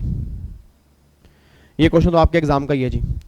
अच्छा बच्चा कह रहा है सर अगर मान लो जैकपॉट के अंदर अगर प्राइस नोटिफाइड 940 की जगह 1040 होता तो फिर 1040 लेते, फिर 1000 और 1040 हायर क्या बनता 1040, तो फिर 1040 जो है ना उसको फिर मल्टीप्लाई करते 1800 से, क्योंकि 1800 जैकपॉट की बिकी है। अभी मैंने 1800 को, जो जैकपॉट की टिकट बिकी है 1800, अभी मैंने मल्टीप्लाई किया 1000 से, क्यों, क्योंकि अभी हायर क्या 1000 है। बट अगर 940 की जगह 1040 होता फिर 1800 टिकट को मल्टीप्लाई करता 1040 से, उसके बेस पे आप वैल्यू कैलकुलेट करते हैं जी। तो मतलब सिंपल सी बात है कि फेस वैल्यू और प्राइस नोटिफाइड जो भी हायर होगा उससे वैल्यू मतलब जितनी टिकट होंगी उससे मल्टीप्लाई करके फिर मल्टीप्लाई 100 डिवाइड बाय 128 करोगे जी। ठीक है जी।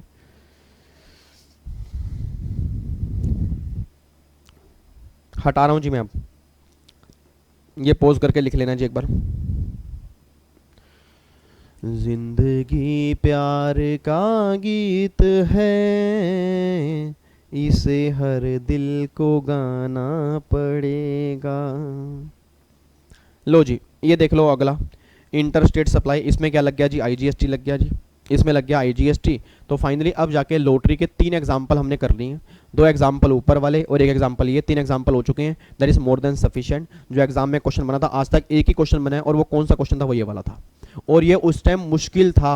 सही बता रहा हूँ सर, क्योंकि उस टाइम 2 रेट थे, अब तो एक ही रेट है। अब अगर लॉटरी वाला क्वेश्चन बन गया फिर तो आंखें बंद करके सिंपल सी बात है, चाहे वो दूसरी स्टेट के अंदर बेच रहा है चाहे वो सेम स्टेट के अंदर बेच रहा है, रेट आपको 128% से ही कैलकुलेट, मतलब 28 से ही कैलकुलेट करना है। 100 डिवाइड बाय 128 वैल्यू निकालो। अगर सेम स्टेट के अंदर बेची है तो सीजीएसटी प्लस में एसजीएसटी सप्लाई कर लो, और अगर दूसरी स्टेट के अंदर लॉटरी की सप्लाई की होगी फिर आईजीएसटी निकाल के, आईजीएसटी कैसे निकालेंगे, जो वैल्यू होगी उसका 28% निकाल लो, और सीजीएसटी कैसे निकालेंगे, जो वैल्यू होगी उसका 14% सीजीएसटी 14% एसजीएसटी जी।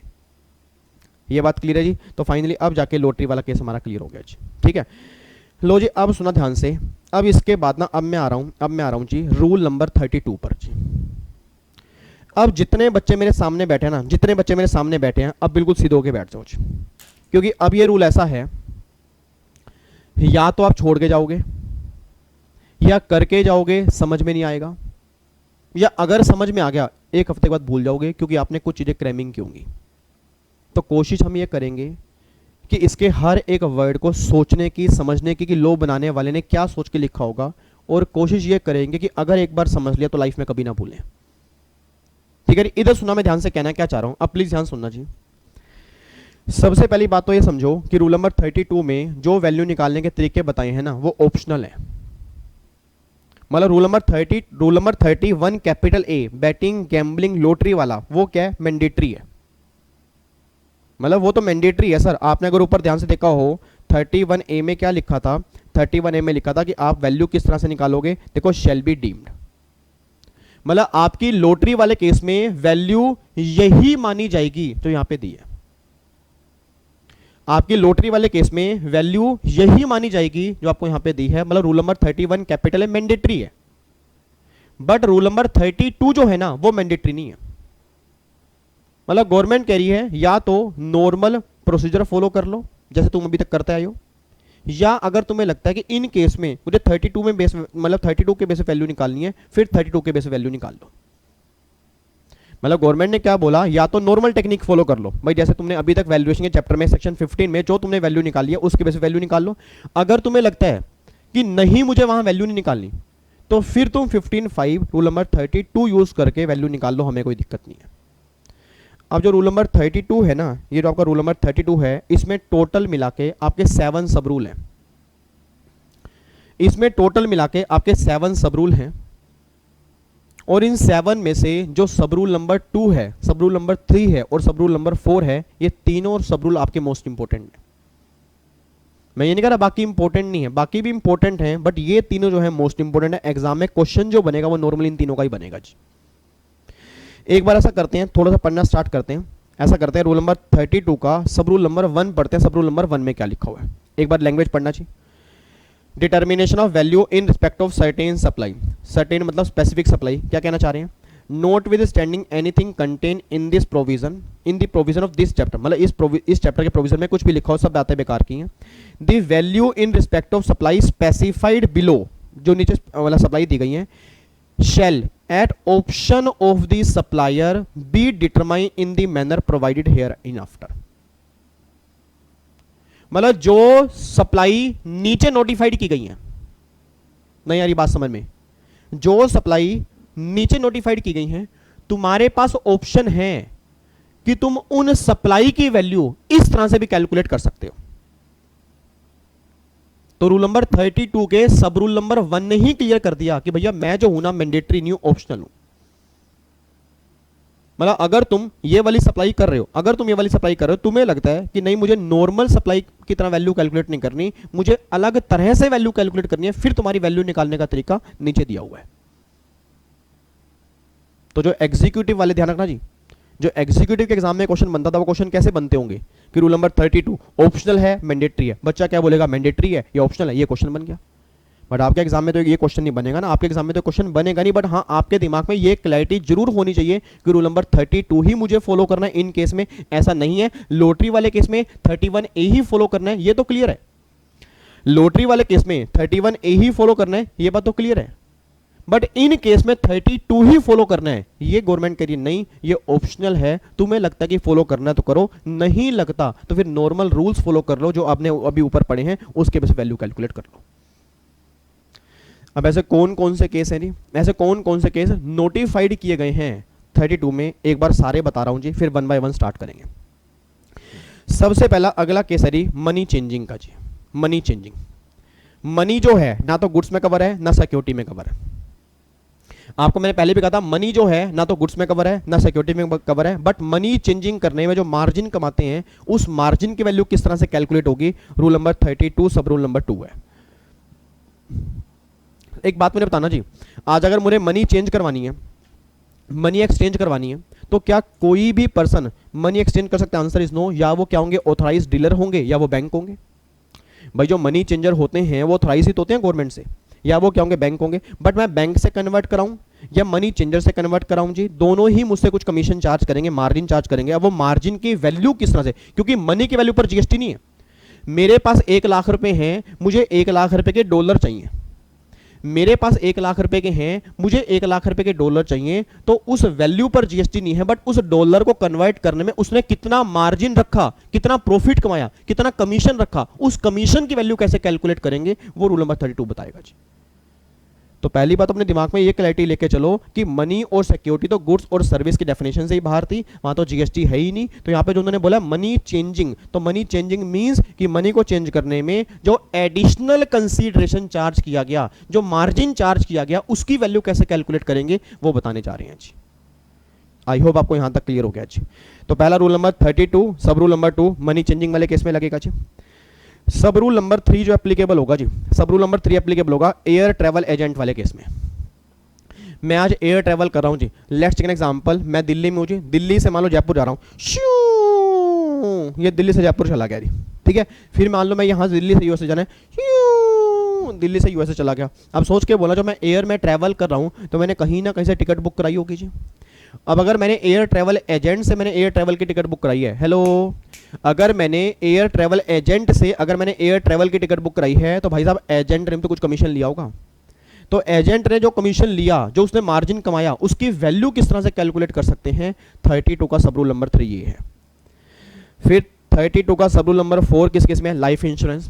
और आप सब जानते हो LIC करवाते हैं। अब LIC भी आज कई तरह की होती हैं। एक तो प्योर रिस्क कवर होता है कि आपका रिस्क कवर करेंगे, एक रिस्क कवर प्लस में सेविंग होती है, मतलब एक तो रिस्क कवर होता है, एक होता है रिस्क कवर प्लस में सेविंग। तो अगर मान लो आप जो भी प्रीमियम पे करते हो तो LIC वाले जो हैं वो कुछ ना कुछ तो मार्जिन कमाते होंगे ना। तो जो वो प्रॉफिट कमाते हैं, जो वो कमीशन कमाते हैं, जो वो एडिशनल कंसीडरेशन चार्ज करते हैं, वो कितना चार्ज करते हैं, उसकी वैल्यू किस तरह से कैलकुलेट करेंगे, सब रूल नंबर 4 आपको बताएगा जी। सब रूल नंबर 5 है वाउचर्स वाले केस में, सॉरी सब रूल नंबर 5 है मार्जिन स्कीम। मतलब अगर आपने पुराना सामान बेच के फिर आगे सेल किया, उस केस में क्या ट्रीटमेंट करूंगा। मैंने ये नहीं कहा, कई नालायक बच्चे मेरी बातों को सुन नहीं रहे जी, मैं सही बता रहा हूं सर, कई बच्चे ऐसे हैं मेरी बातों पे ध्यान नहीं दे रहे। मैंने ये नहीं कहा कि फॉर एग्जांपल मैंने नया सामान लिया फिर पुराना करके बेचा, क्या मैंने ये कहा है कि नया एसी लिया 3 साल यूज करने के बाद फिर बेचा तो वैल्यू यहां कैलकुलेट करेंगे? नहीं, मैंने पुराना एसी लिया और फिर आगे बेच दिया। मैंने क्या बोला? मैंने पुराना एसी लिया फिर आगे बेच दिया, तो मतलब सेकंड हैंड। अगर सेकंड हैंड एसेट परचेज करके मैंने सेल किया है तो वैल्यू किस तरह से कैलकुलेट करेंगे, वो आपका सब रूल नंबर 5 है। और सब रूल नंबर 6 है वाउचर्स वाले केस में। याद करो, वाउचर आइडेंटिफिएबल होते हैं, नोट आइडेंटिफिएबल होते हैं, उसकी वैल्यू किस तरह से कैलकुलेट कर सकते हैं, सब रूल नंबर 6। और अगर सप्लाई आपने डीम्ड डिस्टिंक्ट पर्सन के बीच में की होगी, जो प्रैक्टिकली ये वाला केस पॉसिबल नहीं है। देखो मैंने यहाँ पे लिखा भी है, रीजन बिंग क्योंकि अभी कोई ऐसी ऑफिशियल नोटिफिकेशन कोई नहीं आई कि ये वाला रूल किस केस में प्रैक्टिकली एप्लीकेबल होगा। तो मेनली बस आप ये मान के चलो कि आपके एग्जाम में ना नॉर्मली सब रूल नंबर 6 तक ही है जी। और इवन सब रूल नंबर 6 भी नहीं कहूंगा, आपके एग्जाम में अगर आपने सब रूल नंबर 4 तक भी सही तरह से कवर कर लिए, एग्जाम में क्वेश्चन देखने को मिल जाएगा। हम करेंगे तो सारे ही करेंगे हम सारे, बट मैं इतना क्लियर कर दूंगी सब रूल नंबर 2, सब रूल नंबर 3, सब rule number 4 is the most important सब रूल ऑफ रूल नंबर 32। अगर वो समझ में आ गए तो 90% रूल नंबर 32 खत्म हो गया, बाकी 10% तो बची कुछ ही बातें हैं जी। कोई दिक्कत तो नहीं है। आओ जी, अब 1 बाय 1 स्टार्ट करते हैं जी। अब 1 बाय 1 स्टार्ट करते हैं कि जो हमारा रूल है मनी चेंजिंग वाला, ये देखो जी क्या कहना चाह रहा है। अब यहां से एक बार आ जाओ जी, ये हमारा रूल नंबर रूल नंबर 32 सब रूल नंबर 2 है जी। अब सब रूल नंबर 2 का ना, सब रूल नंबर 2 का यहां पे एक तो ए क्लोज आ रहा है जी, और इसी का ही एक बी क्लोज भी आ रहा है।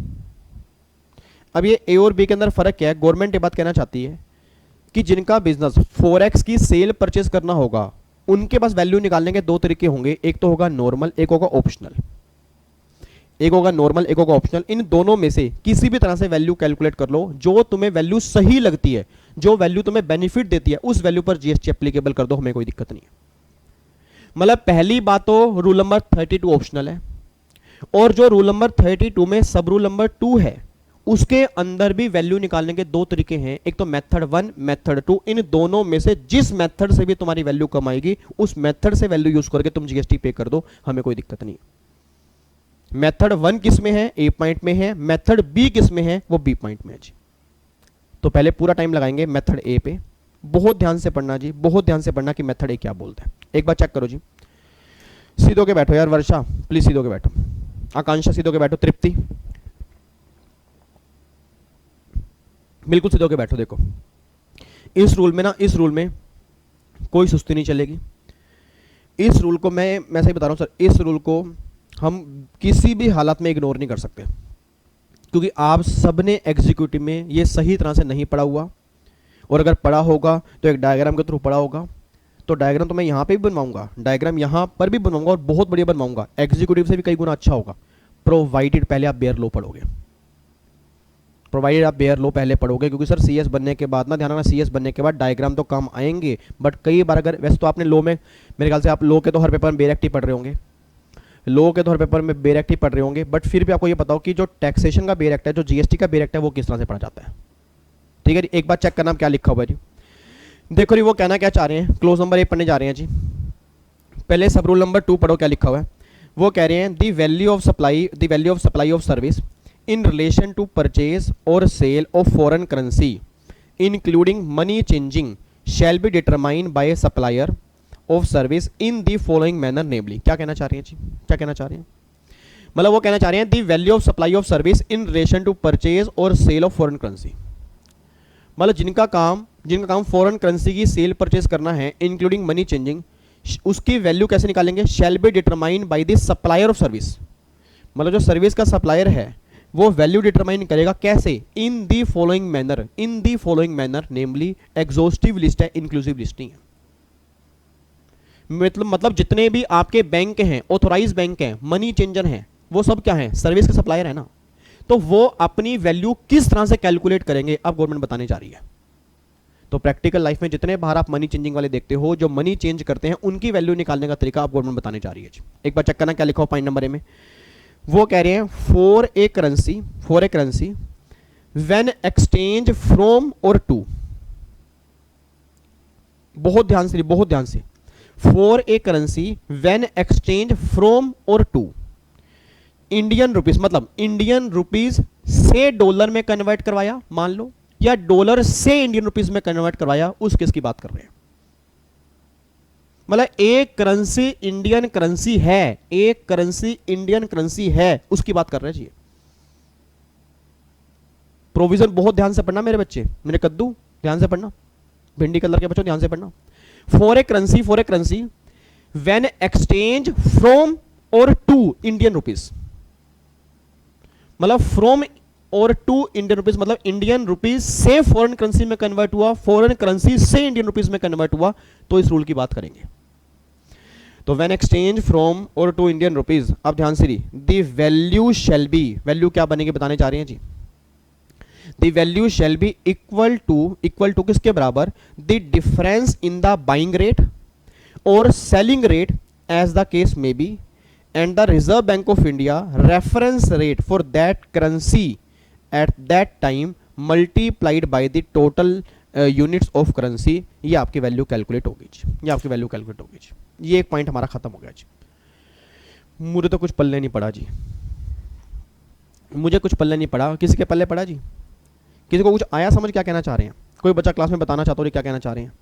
कोई बच्चा क्लास में, सिंगल बच्चा भी बताना चाहता हो कि सर हमारे हिसाब से ये बात कहना चाह रहे हैं। आयशा जी, आयशा आप बताओ क्या कहना चाह रहे हैं? खत्म, नहीं पता, नालायक। आयशा को छोड़ के जी और कोई बताओ जी। अश्मिता, अश्मिता आप बताओ जी क्या कहना चाह रहे हैं? कैसे वैल्यू निकालेंगे? बाइंग प्राइस और सेलिंग प्राइस, जो दोनों का डिफरेंस होगा, बिल्कुल सही बोल रहे हो, बिल्कुल सही बोल रहे हो, उसको मल्टीप्लाई करेंगे, जितनी यूनिट एक्सचेंज कराई हैं उससे मल्टीप्लाई करके वैल्यू निकाल देंगे।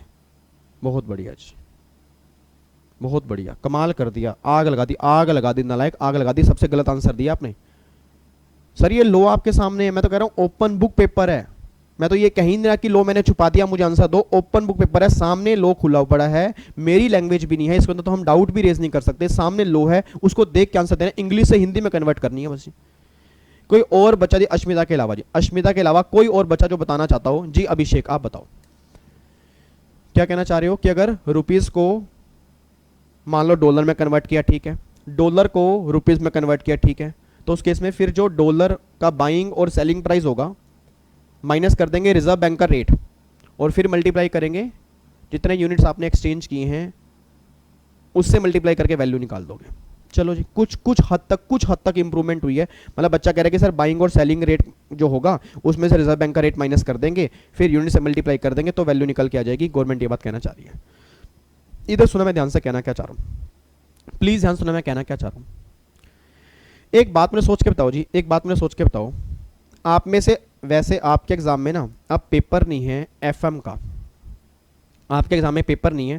पहले सीएस प्रोफेशनल में सेकंड ग्रुप में एक पेपर होता था एफएम का, एफटीएफएम का। उसके बाद ना बच्चे को थोड़ी नॉलेज हो जाती थी एफएम की। बट मैं ये उम्मीद करता हूँ कि सिक्योरिटी लॉ में आपने बातें जरूर पढ़ी होंगी कि यार कभी भी यार बैंक के पास या मनी चेंजर के पास जब भी आप जाते हो तो उन सब के पास ना दो रेट होते हैं। एक तो रेट होता है, एक रेट होता है बाइंग रेट, एक रेट होता है सेलिंग रेट। पहले ये बताओ किस किसने ये रेट कभी देखे हैं? बाइंग रेट को बोलते हैं बिड रेट और सेलिंग को बोलते हैं आस्क रेट। किस किसने कभी ये रेट सुने हैं या देखे हैं? एक बार बताना जी, किस किसने देखे हैं? ऑलमोस्ट 70% क्लास है, 70% क्लास है जो कहना चाह रही है कि सर यस बिड और आस्क हमने सुना हुआ है। चलो जी बहुत बढ़िया। मतलब आप ये बात कहना चाह रहे हो कि सर बाइंग रेट और सेलिंग रेट, मतलब बाइंग को हम बोलते हैं बिड रेट और सेलिंग को बोलते हैं आस्क रेट, ये रेट आपने सुने हैं या देखे हैं। अच्छा, अब अगर बाइंग और सेलिंग की बात करूंगा ना, बाइंग सेलिंग का मतलब ये है कि $1 मान लो 60 रुपए और सेलिंग रेट 65 रुपए। कोई बताएगा इसका मतलब है क्या? इसका मतलब क्या है? मतलब $1 60 और 65 ये दिया हुआ है, इस लाइन का मतलब क्या जी? पहले बताओ ये बाइंग और सेलिंग किसका दिया रेट? मतलब बाइंग और सेलिंग रेट जो दिया है क्या वो हमारा दिया है या बैंक वालों का दिया? बैंक वालों को दिया ना सर, क्योंकि बैंक वाले ही तो मनी चेंजिंग के सर्विस दे रहे हैं सर। जो मनी चेंजर होंगे, जो बैंक वाले होंगे, वही तो हमें सर्विस देंगे, वही हमें सर्विस देंगे। तो अगर वही हमें सर्विस देंगे तो ये रेट उनके ही पॉइंट ऑफ व्यू से दिए होंगे, हमारे पॉइंट ऑफ व्यू से नहीं दिए होंगे। अब मेरी क्लास में सिंगल बच्चा ये बता दे कि बाइंग रेट 60 रुपए है, सेलिंग रेट 65 रुपए, $1 का। कोई बताएगा इसका मतलब क्या है जी? कोई क्लास के अंदर बताना चाहता हो कि सर इस लाइन का मतलब क्या है जी? रिया आप बताओ इस लाइन का मतलब क्या है जी? डॉलर का बाइंग रेट है ₹60 और डॉलर का सेलिंग रेट है ₹65।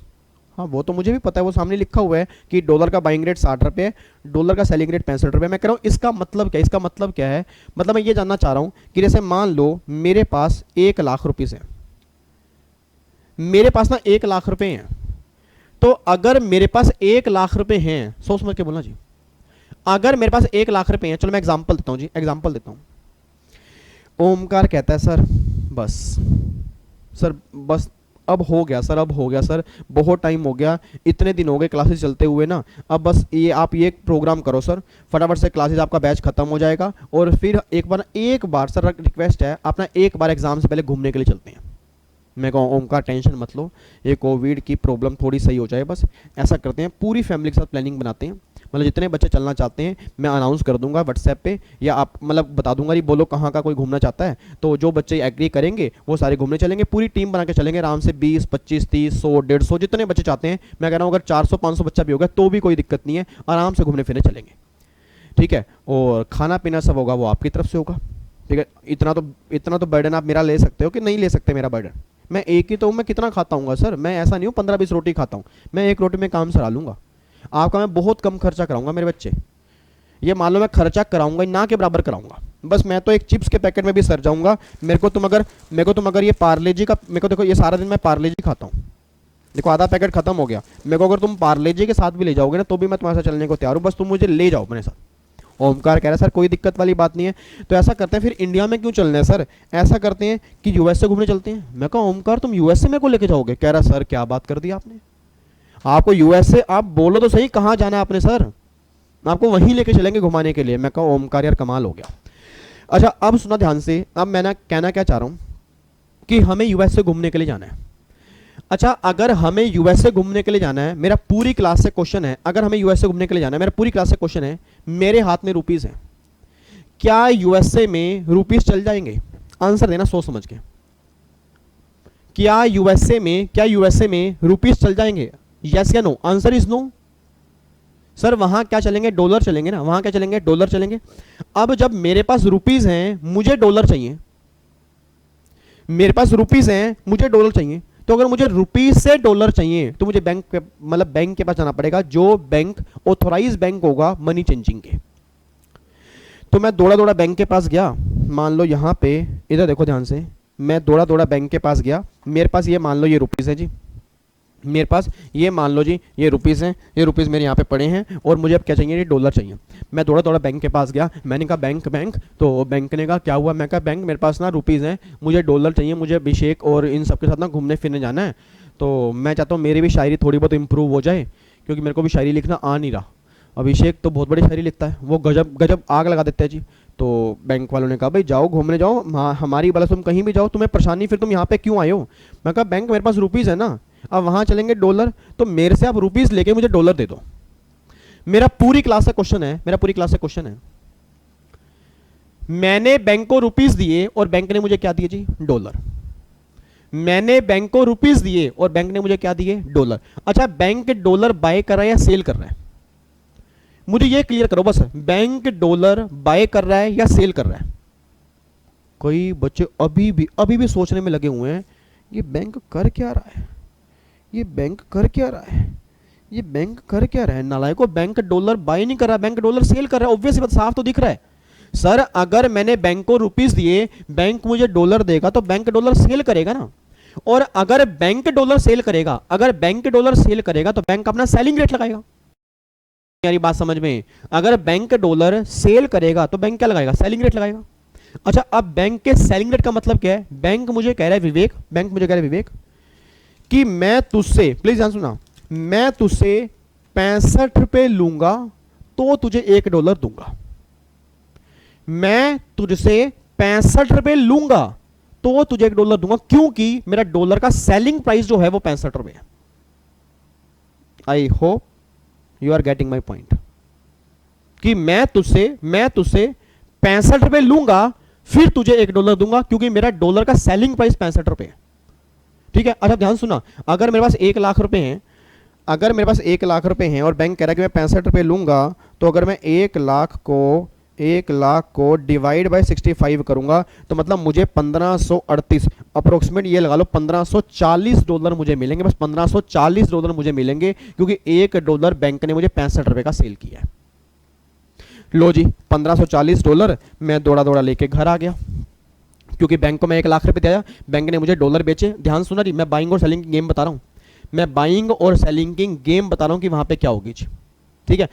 तो मैं $1540 बैंक अपना जेब में रख के घर आ गया। मैं दौड़ा दौड़ा आया, मैंने कहा अभिषेक और अपना ओंकार फटाफट सारे बच्चों को बोल दो भाई डॉलर आ गए हैं, वो घूमने फिरने चलते हैं, अपना फ्लाइट अपना बुक कराओ और देखो भाई कहाँ कहाँ कैसे कैसे रहना है। तो अभिषेक ने कहा सर उसकी आप टेंशन मतलब वो मैंने सारा इंतजाम कर दिया। मैं कहा ठीक है जी। अब $1540 मेरे पास हैं, मान लो हम बाहर घूमने के लिए गए, वहाँ पे हमने खूब मस्ती की, खूब डांस डूंस किया जी, मजे किए, अपना एंजॉय किया। क्यों? क्योंकि हमने पूरा पढ़ाई पूरी कर ली थी, हम सोच गए थे कि एक हफ्ता में एंजॉयमेंट करनी है, फिर एक हफ्ते के बाद आके फिर हम दोबारा से जबरदस्त पढ़ाई करेंगे। पूरा एंजॉय मस्ती करने के बाद अब वहां पे ना 1540 में से मान लो $1500 खर्च हो गए, $1500 खर्च हो गए। अब बड़े $40 जी। अब जब ये $40 मेरे पास बचे हैं तो क्या ये डॉलर इंडिया में चलेंगे? आंसर यस या नो में देना जी बस। क्या ये डॉलर इंडिया में चलेंगे नहीं चलेंगे? मतलब ही नहीं होता सर। एक बार सोच के बोलना, मैं डॉलर लेके अंकल के पास गया, मैं कहा अंकल अंकल एक टोंड दूध का पैकेट देना। अंकल ने टोंड दूध का पैकेट निकाल के दिया। मैं कहा अंकल ये $1 ले लो। कह रहे भाई ये क्या देना मुझे? सोच के बोलना, मतलब अगर मैंने कुछ भी सामान इंडिया से लिया तो क्या वो लोग रुपीस मांगेंगे डॉलर मांगेंगे? रुपीस मांगेंगे, डॉलर नहीं मांगेंगे। अब सबसे बड़ा मुद्दा क्या है? मेरे पास डॉलर है, मुझे क्या चाहिए? रुपीस चाहिए। अब अगर डॉलर से मुझे रुपीस चाहिए, फिर मैं बैंक के पास गया, मैंने कहा बैंक बैंक बैंक करे भाई अब क्या होगा? तो पहले भी परेशान था बड़ा, अभी परेशान दिख रहा है, क्या चाहिए तुझे? अब मैं कहा बैंक ये घूमने गया था ना पहले बार, मैं कहा बैंक में पहले घूमने गया था ना तो आप रुपीस थे, रुपीस से डॉलर आपने मुझे दिए थे, अब मेरे पास ना डॉलर है, मुझे रुपीस चाहिए। अब अगर मेरे पास डॉलर है, मुझे रुपीस चाहिए, तो क्या बैंक डॉलर बाय करेगा सेल करेगा? ऑब्वियसली बात, बैंक डॉलर बाय करेगा। सर डॉलर बैंक बाय करेगा, डॉलर मैं सेल करूंगा, मैं डॉलर बेच रहा हूं और बैंक डॉलर बाय करेगा। ऑब्वियसली बात है, एक सेल करेगा तब तो दूसरा बाय करेगा। अब बैंक जब डॉलर बाय करेगा तो बैंक का बाइंग प्राइस है 60 रुपए। तो पता बैंक क्या बोलेगा? बैंक क्या बोलेगा? हाँ भाई विवेक, मैं तुझसे $1 बाय करूंगा और मैं तुझे 60 रुपए दूंगा। मैं तुझे $1 बाय करूंगा और मैं तुझे 60 रुपए दूंगा।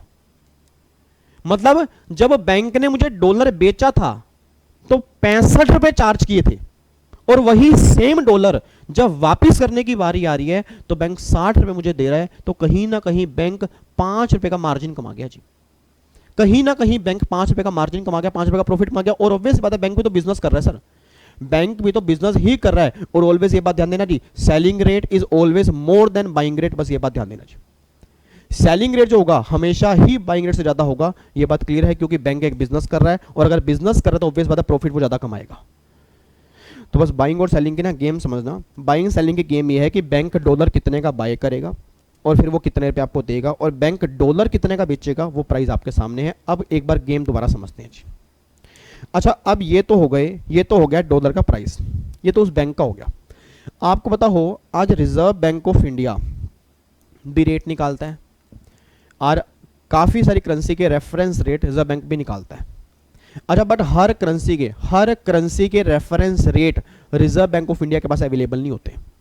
आज जो बड़ी बड़ी करेंसी है, डॉलर है, येन है, पाउंड है, ठीक है, मतलब काफ़ी सारी बड़ी बड़ी करेंसी है, उनके तो रेफरेंस रेट निकलते हैं। बट जो ऐसी कंट्री हैं जहाँ पे मतलब क्योंकि सिंपल सी बात है सर, 200 प्लस कंट्री हैं और हर कंट्री में नॉर्मली अलग अलग करेंसी है।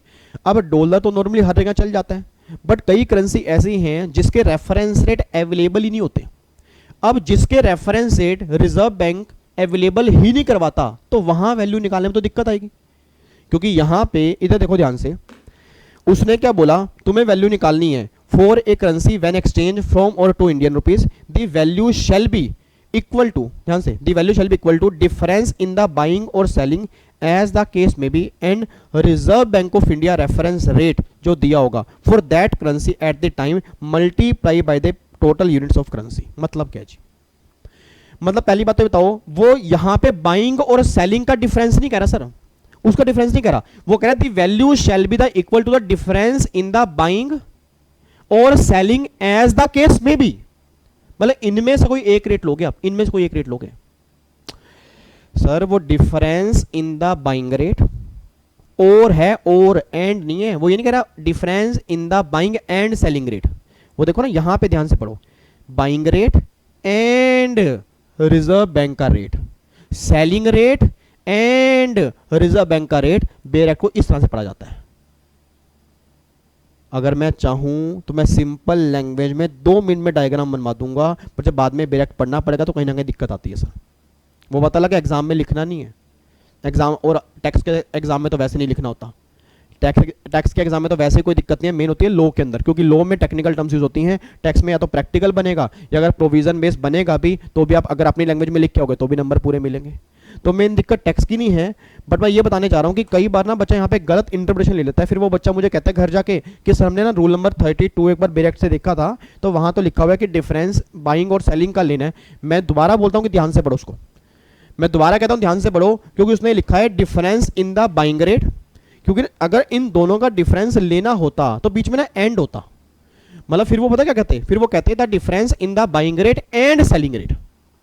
बट वो ये नहीं कह रहे, वो कह रहे हैं बाइंग रेट और selling rate as the case may be, मतलब इन दोनों में से क्या लेना है वो डिपेंड करेगा केस पे, बट जो भी लेना है उसको डिफरेंस देखना पड़ेगा रिजर्व बैंक के रेफरेंस रेट से। अब जो भी उस करेंसी का रिजर्व बैंक ने रेफरेंस रेट दिया होगा उससे आप डिफरेंस निकाल लोगे और यूनिट से मल्टीप्लाई कर लोगे, तुम्हारी वैल्यू आ जाएगी। अब रेफरेंस रेट ऑलवेज आपको क्वेश्चन में दिया होगा, बाइंग रेट भी दिया होगा, सेलिंग भी दिया होगा, सब कुछ क्वेश्चन में दिया होगा, बस आपको वैल्यू निकाल के आनी है जी। अच्छा अब सुना ध्यान से, मैं कहना क्या चाहता हूं। अब बाइंग और सेलिंग किस बेस पे लेंगे जी, बाइंग और सेलिंग किस बेस पे लेंगे। अब बाइंग और सेलिंग किस बेस पे लेंगे, मैं आपको एग्जांपल देता हूं। जैसे मान लो मैंने कोई सामान बाहर एक्सपोर्ट किया, आपने बोल देना जी, अगर मैंने कोई सामान बाहर एक्सपोर्ट किया, अब अगर मैंने सामान बाहर एक्सपोर्ट किया तो बाहर से पैसा मेरे पास आएगा, और अगर बाहर से पैसा मेरे पास आएगा तो मुझे कन्वर्ट करवाना पड़ेगा। मान लो मैंने यूएसए में सामान एक्सपोर्ट किया, उसने मुझे $20,000 दिए। घूमने वाले केस को लिंक करो जी, घूमने वाले केस को लिंक करो। जब मैंने एक्सपोर्ट किया, मैंने सामान बेचा, $20,000 मिले। अब अगर मुझे $20,000 मिले तो क्या इंडिया में डॉलर चलेंगे रुपीस चलेंगे, रुपीस मतलब अब ये डॉलर कन्वर्ट करवाने हैं। अब अगर ये डॉलर कन्वर्ट करवाने हैं, अगर ये डॉलर कन्वर्ट करवाने हैं तो बैंक वालों का सेलिंग रेट लगेगा, क्योंकि अगर मैं बैंक के पास डॉलर लेके जाऊंगा, अच्छा बैंक के पास, हाँ सॉरी बाइंग रेट लगेगा, बाइंग रेट लगेगा जी, क्योंकि बैंक वालों के पास अगर मैं डॉलर लेके जाऊंगा तो बैंक वाले डॉलर बाय करेंगे तो बाइंग रेट लगेगा। अब जो भी इस डॉलर का बाइंग रेट होगा और जो रिजर्व बैंक ऑफ इंडिया का रेफरेंस रेट होगा, इन दोनों का डिफरेंस जितनी यूनिट्स होंगी उससे मल्टीप्लाई करके तुम्हारी वैल्यू आएगी।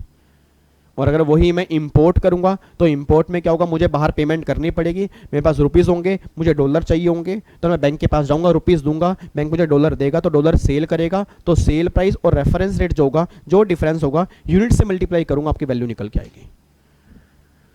बच्चा कह रहा है ओह माय गॉड, मतलब इस तरह से वैल्यू निकालनी है। आंसर इज यस, बट अभी गेम खत्म नहीं हुई। मैंने क्या बोला, कई बार ऐसी करेंसी में कन्वर्ट किया जाता है जिस करेंसी का रेफरेंस रेट ही अवेलेबल नहीं होता। अब अगर जिस करेंसी का रेफरेंस रेट ही अवेलेबल नहीं है, फिर आप क्या करोगे, देखो जी, प्रोवाइडेड दैट, ध्यान से नहीं, provided that in case where the Reserve Bank of India reference rate for a currency is not available, क्योंकि मैंने कहा ना हर करेंसी का रेफरेंस रेट अवेलेबल नहीं होता। द वैल्यू शैल बी 1%, फिर बनेगी 1% of the gross amount of Indian rupees provided और receive by the person changing the money. मतलब जितना ग्रोस अमाउंट इंडियन रुपीज का चार्ज किया जा रहा है उसका 1% हम ये मान लेंगे कि तुमने मार्जिन कमाया है, हम 1% मान लेंगे, उस मार्जिन को, उस डीम्ड मार्जिन को वैल्यू बना के हम जीएसटी एप्लीकेबल कर देंगे। तो पहली बात तो ये समझो जी, इधर देखो ध्यान से, इधर देखो, पहली बात तो ये समझो जी, सबसे पहला केस गवर्नमेंट कहना चाह रही है एक क्लॉज में कि एक करेंसी इंडियन करेंसी होनी जरूरी है जी, एक करेंसी इंडियन करेंसी होनी जरूरी है, फर्स्ट लाइन के अंदर ये लिखा हुआ है जी। अब अगर रुपये से डॉलर है, डॉलर से रुपीस है, रुपये से डॉलर है, डॉलर से रुपीस है, रुपये से पाउंड है, पाउंड से रुपीस है, रुपये से येन है, येन से रुपीस है, मतलब कोई भी करेंसी बाहर की हो सकती है, बट एक करेंसी कम से कम इंडियन करेंसी हो। अब अगर एक करेंसी इंडियन करेंसी है, उसके दो केस होंगे। अब वो इंडियन करेंसी जिस करेंसी में कन्वर्ट हो रही है उसका रेफरेंस रेट है या नहीं है। नहीं यार ये बात समझ में, सर जो करेंसी इंडियन रुपीस में कन्वर्ट हो रही है उसका रेफरेंस रेट है या नहीं है। अगर रेफरेंस रेट है फिर तो बाइंग और सेलिंग का उठा के रेफरेंस रेट हटा के अब वैल्यू निकाल लो। बट अगर रेफरेंस रेट नहीं है फिर 1% ऑफ ग्रोस अमाउंट जो होगा उसका 1% निकाल के उस वैल्यू पर जीएसटी एप्लीकेबल करोगे। ये हमारा प्रोविजो है जी। एक बच्चा कहता क्या नाम आपका, नाम क्या, नाम बोलो बच्चे मेरे, क्या नाम है? सूरज। ओ माय गॉड, सूरज। सूरज कह रहे हैं सर अगर मान लो हमने डॉलर से रुपीस में कन्वर्ट नहीं कराए या रुपीस से डॉलर में कन्वर्ट नहीं कराए, मान लो डॉलर से येन में कन्वर्ट कराए या मान लो डॉलर से पाउंड में कन्वर्ट कराए, तो अगर डॉलर से मान लो पाउंड्स में कन्वर्ट कराए, पाउंड्स में कन्वर्ट कराए, तो अगर मैंने पाउंड्स में कन्वर्ट करवाए तो कोई भी करेंसी इंडियन करेंसी है ही नहीं। मैं कहा नहीं है। कह रहा सर अगर फिर कोई भी करेंसी इंडियन करेंसी नहीं है फिर वैल्यू कैसे निकलेगी? क्योंकि एक क्लॉज एप्लीकेबल तब होगा अगर कोई करेंसी इंडियन करेंसी होगी, बट जो करेंसी आप चेंज करवा रहे हो, जो मनी चेंज करवा रहे हो, उसमें कोई भी करेंसी इंडियन करेंसी नहीं है, तो जो उसमें कमीशन चार्ज किया होगा उसकी वैल्यू कैसे कैलकुलेट करेंगे? रीजन बीइंग क्योंकि क्लॉज नंबर ए तो उसकी बात ही नहीं कर रहा, क्लॉज नंबर बी पढ़ना चाहिए। क्लॉज नंबर बी का मतलब प्रोवाइडेड दैट, देखो ये पढ़ो क्या करें, provided further that in case where neither of the currency exchange in Indian rupees, कोई भी करेंसी एक्सचेंज इंडियन रुपीज में नहीं हो रही तो the value shall be equal to 1%, one किसका? ऑफ द लेसर, लेसर का किसका? Of the two amount of the person changing in money would have by converting any of the two currency into Indian rupee on that day at the reference rate provided by Reserve Bank of India. मतलब जी, मतलब अगर मान लो मैंने dollar से, please ध्यान सुनो, अगर मैंने डॉलर से येन में कन्वर्ट कराए तो गवर्नमेंट कह रही है डॉलर का रेफरेंस रेट अलग से दिया होगा, येन का रेफरेंस रेट अलग से दिया होगा, तो इनको रेफरेंस रेट से मल्टीप्लाई करके अलग अलग वैल्यू निकाल लो, इनमें से जो भी लेस होगा ना उसका 1% निकाल दो, ये तुम्हारी वैल्यू निकल के आ जाएगी। तो मैं दोबारा बोल रहा हूं जी, मैं दोबारा बोल रहा हूं, ये ध्यान देना कि आपको सबसे पहले ये चेक करना कि कोई करेंसी इंडियन करेंसी में कन्वर्ट हो रही है नहीं हो रही। अगर इंडियन करेंसी है तो अलग केस लगेगा, अगर इंडियन करेंसी नहीं है फिर वैल्यू निकालने का तरीका बिल्कुल अलग होगा जी। ठीक है, और उसके बाद लास्ट पॉइंट देखो जी, provided also that a person, ध्यान से पढ़ना नहीं, provided also that a person supplying the service में exercise the option to ascertain the value in close number B, मतलब क्लोज नंबर बी की वैल्यू भी निकाल सकता है for a financial year and such option shall not be withdraw during the remaining part of the year. इसका मतलब क्या है कि अगर मान लो मैंने बीच में मैंने कहा मुझे वैल्यू ए में नहीं निकालनी, क्लोज नंबर बी में निकालनी है, तो गवर्नमेंट कह रही निकालने के लिए चले जाओ, बट फिर इस साल के एंड तक वैल्यू तुम क्लोज नंबर बी में ही कैलकुलेट करोगे, उससे बाहर नहीं आओगे। मतलब ऐसा नहीं है इस मंथ में बी, इस मंथ में ए, इस मंथ में बी, इस मंथ में ए, ऐसा नहीं होगा। अभी सारी बातें हमने समझी हैं ए की, अभी बी हमने समझा ही नहीं है, बट लास्ट लाइन में ये लिख दिया कि अगर तुम बी लेना चाहते हो ले सकते हो, बट साल के एंड तक तुम्हें फिर बी में ही रहना पड़ेगा, क्लोज नंबर ए तुम्हारे काम का नहीं होगा जी। ठीक है, अब मैं दिखाना चाहता हूं कि जो इतना कॉम्प्लिकेटेड लो, वैसे कॉम्प्लिकेटेड मेरे को तो नहीं लगा, बट अगर आपको लगा इतना कॉम्प्लिकेटेड लो, अगर मैं डायग्राम में कन्वर्ट करूं तो क्या निकल के आएगा, ये आपके सामने देख लो जी। इतना बढ़िया डायग्राम आपके, मैं कह रहा हूं नहीं बोलने का मन होगा ना, आप तो भी बोलोगे वाह वाह वाह, मजा आ गया सर। देख लो, बच्चा कह रहा है खुद की तारीफ मत करो, मैं नहीं कर रहा, आप करोगे सर। अभी इधर देखो ध्यान से, value in case of purchase और सेल ऑफ फॉरेन करेंसी। अब वैल्यू के दो मेथड होंगे, method 1 method 2। Method 1 close number A अभी कर रहे हैं, मेथड 2 अभी थोड़ी देर के बात करेंगे। अब मेथड 1 में देखो दो केस है, मेथड 1 में दो केस हैं, transaction where one of the currency exchange in Indian currency और transaction where neither of the currency exchange in Indian rupees. अब अगर एक करेंसी इंडियन है, मतलब रुपीज से डॉलर, डॉलर से रुपीज है, तो दो केस होंगे, या तो रिजर्व बैंक का रेफरेंस रेट अवेलेबल होगा या रिजर्व बैंक का रेफरेंस रेट अवेलेबल नहीं होगा। अब अगर रेफरेंस रेट अवेलेबल है, परचेज ऑफ फॉरेक्स, अब एक बात बोलना जी, परचेज ऑफ फॉरेक्स, अब अगर परचेज ऑफ फॉरेक्स है जी, अपने आप बोल देना जी, फॉरेक्स परचेज करना है,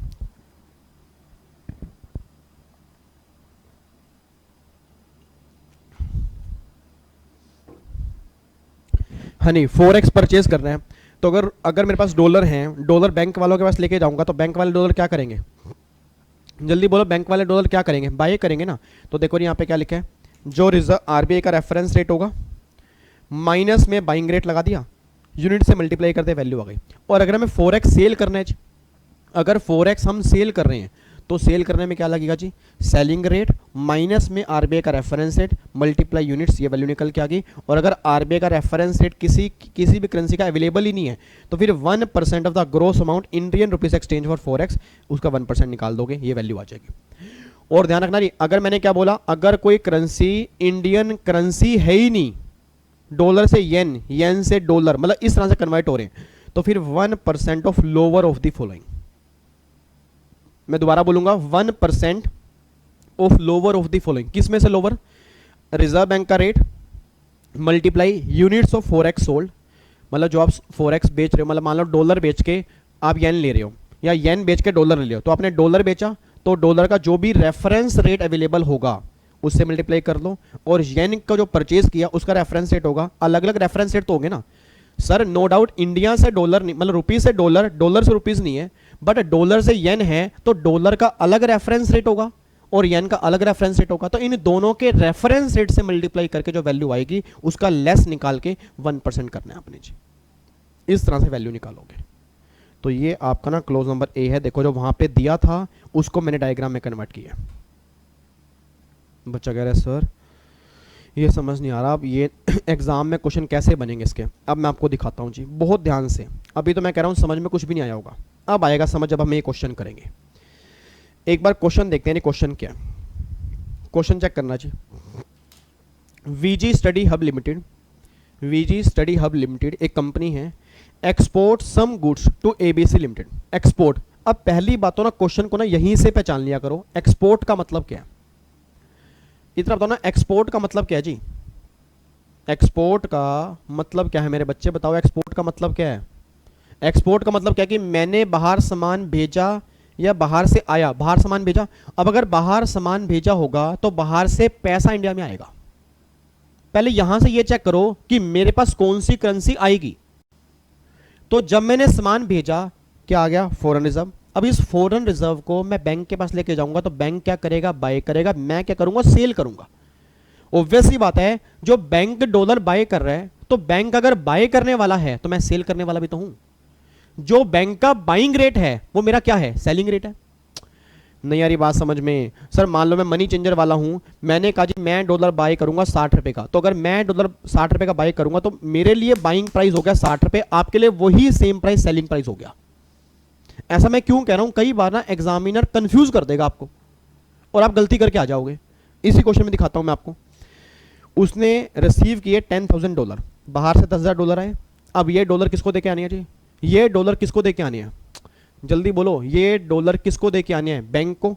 वो कह रहा है 10,000 as consideration for the same and sold to the foreign currency at 61 per dollar. अब यहां पे ना बच्चा ये कंफ्यूज होता है, ये सेलिंग प्राइस दिया हुआ है, नहीं ये सेलिंग प्राइस आपका दिया हुआ है, ये बैंक का बाइंग प्राइस है। नहीं यार ये बात समझ, बच्चा कह रहा है भाई साहब मेरे सिर में ना सर पट्टी बांध दो, मैं तो वहीं आराम से बैठ जाऊंगा। सर एक बात मुझे बताओ, उसने क्या बोला है कि $10,000 लिए, इधर देखो ध्यान से, सीधे होके बैठो, बिल्कुल सीधे होके बैठो। वो कह रहा है $10,000 लिए और $10,000 उसने सेल किए 61 के रेट से। मैंने अभी क्या बताया कि अगर मैंने सेल किए तो बैंक ने परचेज किए, मेरा सेल प्राइस बैंक का परचेज प्राइस, तो ये एक तरह का ये हो गया ये वाला केस मेरे बच्चे, एक तरह का ये वाला केस हो गया परचेज ऑफ फॉरेक्स। बच्चा कह रहा है सर वो क्वेश्चन सेल का है, सेल तो आपने की है ना सर, सेल तो आपने की है ना, हमें जो वैल्यू निकालनी है वो किसके पॉइंट ऑफ व्यू से निकालनी होगी, हमें जो वैल्यू निकालनी है किसके पॉइंट ऑफ व्यू से निकालनी है, जो मार्जिन कमाता होगा, मार्जिन आप कमाओगे या मार्जिन बैंक कमाएगा, ऑब्वियस पता मार्जिन बैंक कमाएगा, तो हमें वैल्यू अगर उसके पॉइंट ऑफ व्यू से निकालनी है, उसने फॉरेक्स परचेज की है, उसने फॉरेक्स परचेज की है, ठीक है जी। तो देखो जी उसने सेल किए 61 के, कह रहे हैं compute the value of supply of money changing service under GST law and the rules made there under in the following case. पहला केस है रिजर्व बैंक का रेफरेंस रेट है 62 जी, रिजर्व बैंक का रेफरेंस रेट है 62। अब अपने आप बोल देना जी, यहाँ पे चेक करो जी, रिजर्व बैंक का रेफरेंस रेट क्या है 62 है ना, तो यहाँ पे तो आ गया 62 और बाइंग रेट कितना हो गया, बच्चा कह रहा है सेलिंग रेट दिया। मुझे पता आप बार बार कह रहे हो, आप ना बार बार पता क्या कह रहे हो, सेलिंग रेट दिया है, सेलिंग रेट दिया है, सेलिंग रेट नहीं दिया मेरे बच्चे उस क्वेश्चन में, उसने कंफ्यूज कर दिया आपको। क्योंकि पता क्या, फिर आप पता क्या करोगे, आप क्या करोगे, selling rate minus reserve bank, आप 61, आप खुद देखना 61 का सेल है, रिजर्व बैंक का 62 का रेट है, ये तो माइनस में आ रहा है सर, ये तो माइनस में आ रहा है।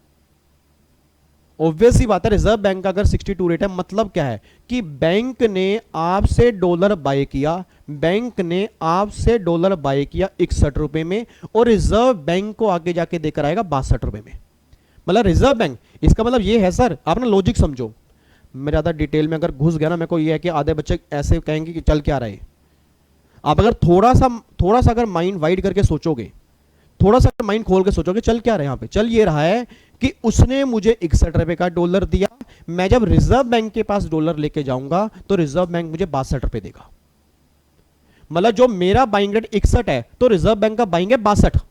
मतलब मैंने 61 रुपए में लेकर अब इस बैंक ने रिजर्व बैंक को डॉलर बेचा तो इस बैंक का हो गया सेलिंग प्राइस, रिजर्व बैंक का हो गया बाइंग प्राइस। बाइंग प्राइस कितना दिया हुआ रिजर्व बैंक का 62 रुपए।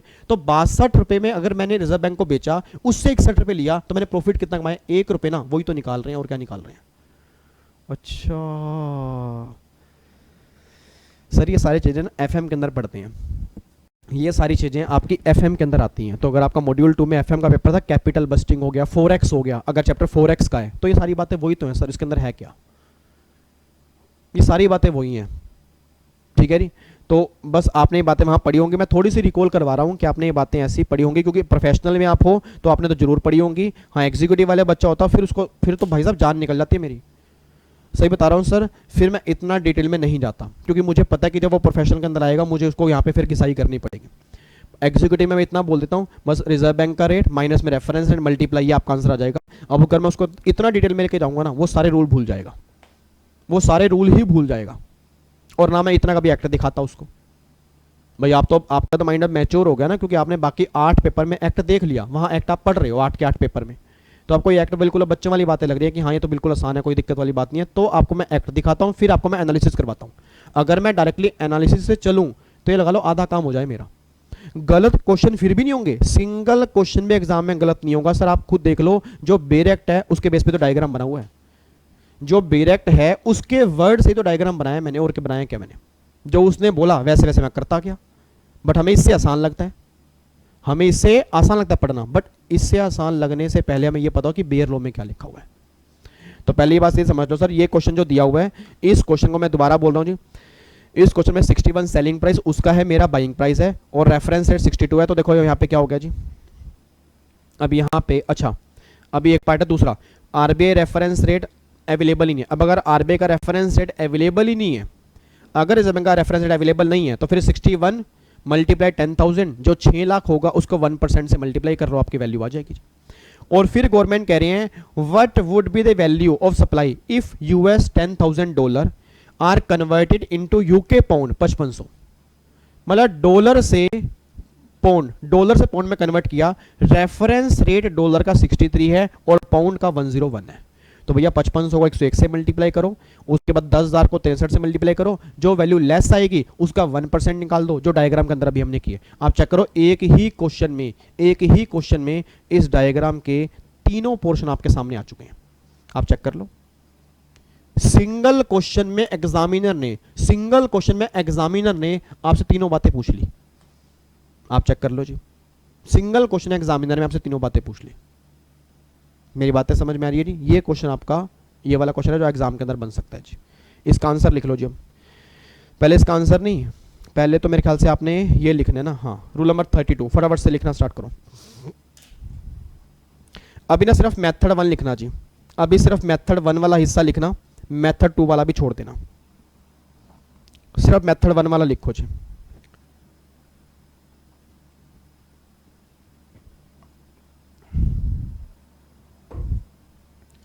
मैं क्वेश्चन आपको होमवर्क भी दूंगा, ध्यान रखना जी। मैं क्वेश्चन आपको होमवर्क भी दूंगा।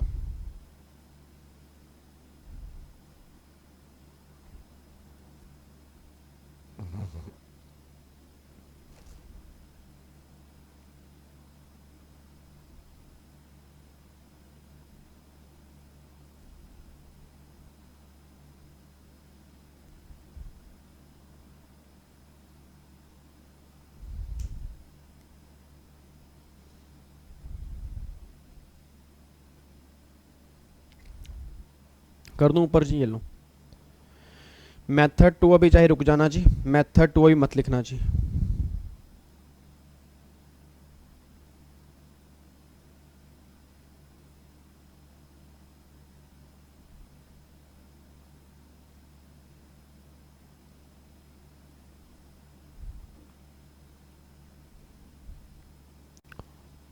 क्या कह रहे हो? आरबीआई के रेफरेंस रेट क्या होते हैं? रेफरेंस रेट का मतलब कि बैंक वाले भी तो सर आगे डॉलर किसी को देंगे ना। बैंक आज जो जितना पैसा है वो कौन गवर्न करता है? रिजर्व बैंक ऑफ इंडिया करता है। अब मान लो एक बैंक है, ऑथराइज बैंक है, वो मनी चेंजिंग करता है, तो वो डॉलर कहाँ से लेके आएगा? रुपीज़ कहाँ से? आरबीआई से। तो वहाँ के भी बाइंग सेलिंग होते हैं, तो बैंक प्रॉफिट यहीं से तो कमाएगा कि आपसे कम प्राइस पर लेके थोड़ा सा महंगे प्राइस पर रिजर्व बैंक को देगा, तो बीच में कमा गया प्रॉफिट। वही मार्जिन निकालने जा रहे हैं बस। एक्चुअल में रूल नंबर 32 कुछ भी नहीं है बिल्कुल सिंपल गिरा हुआ रूल है। बट अब थोड़ा समझने की बात है कि बस ये एक्चुअल में रूल में चल क्या रहा है। तो एक्चुअल में है क्यों नहीं, वहां से लिया और यहाँ आके दिया है तो मार्जिन कमा लिया। अब अगर रिजर्व बैंक का रेफरेंस रेट ही नहीं है तो फिर कुछ तो डीम्ड करना पड़ेगा ना। फिर गवर्नमेंट ने कहा हम फिर डीम्ड कर रहे हैं 1%। भाई जो तुमने ग्रोस अमाउंट चार्ज किया उसका 1% हम ये मान रहे हैं कि तुमने भाई साहब इतना मार्जिन तो कमाया होगा।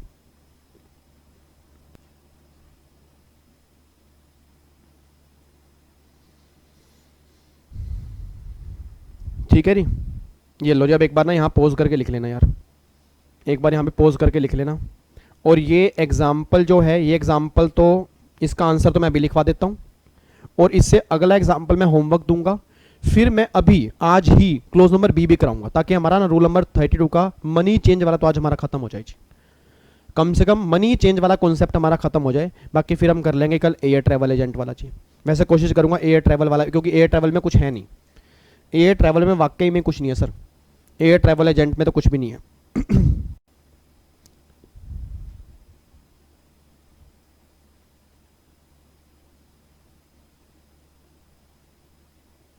हो गया जी। चलो जी, एक बार ये यहाँ तक नोटिंग कर लेना। अब इस क्वेश्चन पे आ जाओ जी। ये क्वेश्चन की यहाँ पोज करके लिखो जी क्वेश्चन। ये क्वेश्चन लिखना है, मैं दोबारा बोल रहा हूँ जी, ये क्वेश्चन लिखना है आपने पूरा का पूरा question ji.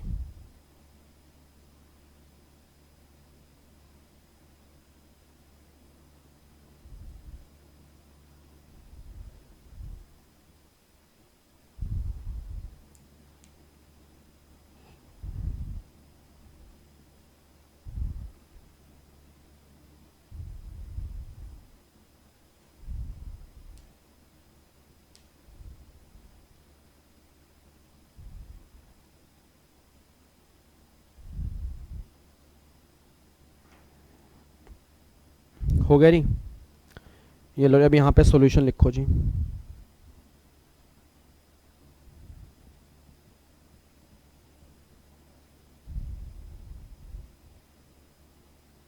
A RBI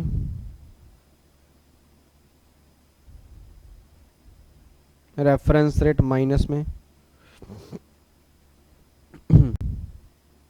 selling price in hands of VG study hub Limited, या मैं यूं कह सकता हूं बाइंग रेट या सेलिंग रेट बोल सकते हो। बाइंग रेट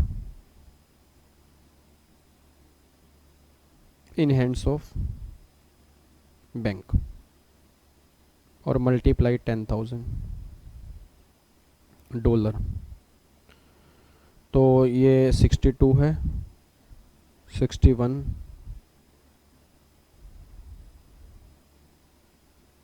तो 10,000 जी आ गई जी वैल्यू।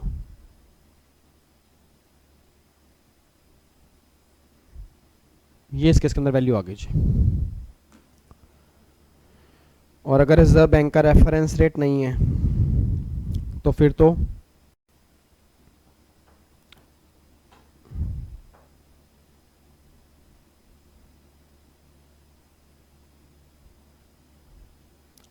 $61 प्राइस है ना। 6,10,000।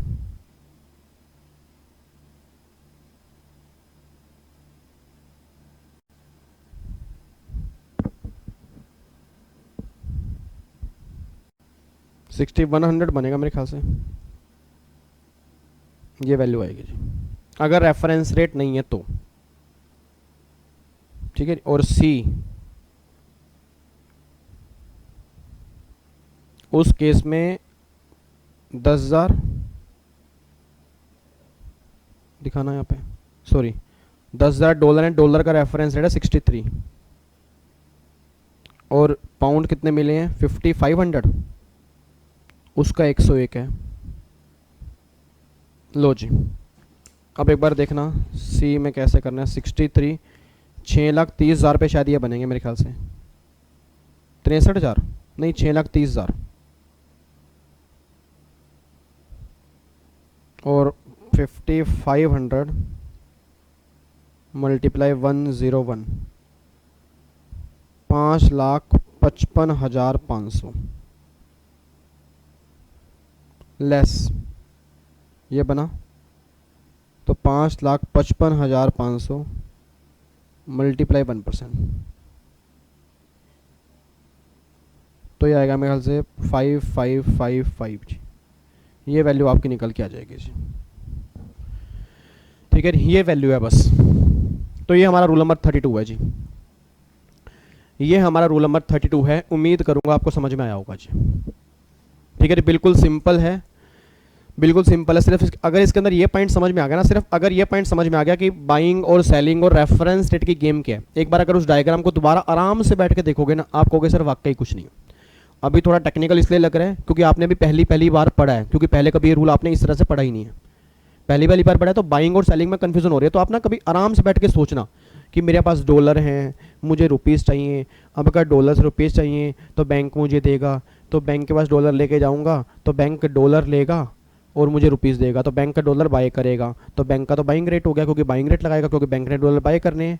ठीक है, फिर मेरे पास ना डॉलर हैं और मतलब मेरे पास रुपीज़ हैं, मुझे डॉलर चाहिए, तो मैं बैंक के पास जाऊंगा, फिर मैं बैंक को क्या करूंगा, रुपीज़ दूंगा, फिर बैंक डॉलर मुझे देगा, तो बैंक डॉलर सेल करेगा, तो बैंक सेलिंग रेट लगाएगा। इस तरह से बस देखना जी, मतलब कुछ नहीं करना, अपनी जनरल नॉलेज यूज़ करनी है कि बैंक वो क्या करेगा, उसके बेस पे अब कैलकुलेशन हो रही है जी। बस मुश्किल कुछ भी नहीं है सर, सिर्फ एक बार समझने वाली बात है, वाकई बिल्कुल आसान पड़ा हुआ है। ठीक है, लो जी, अब ये तो हो गया ये वाला।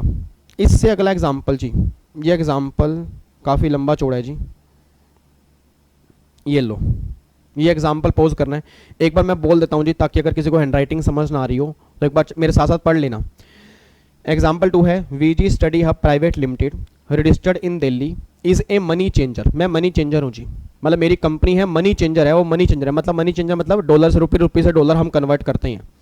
It has undertaken the following purchase and sale of foreign currency.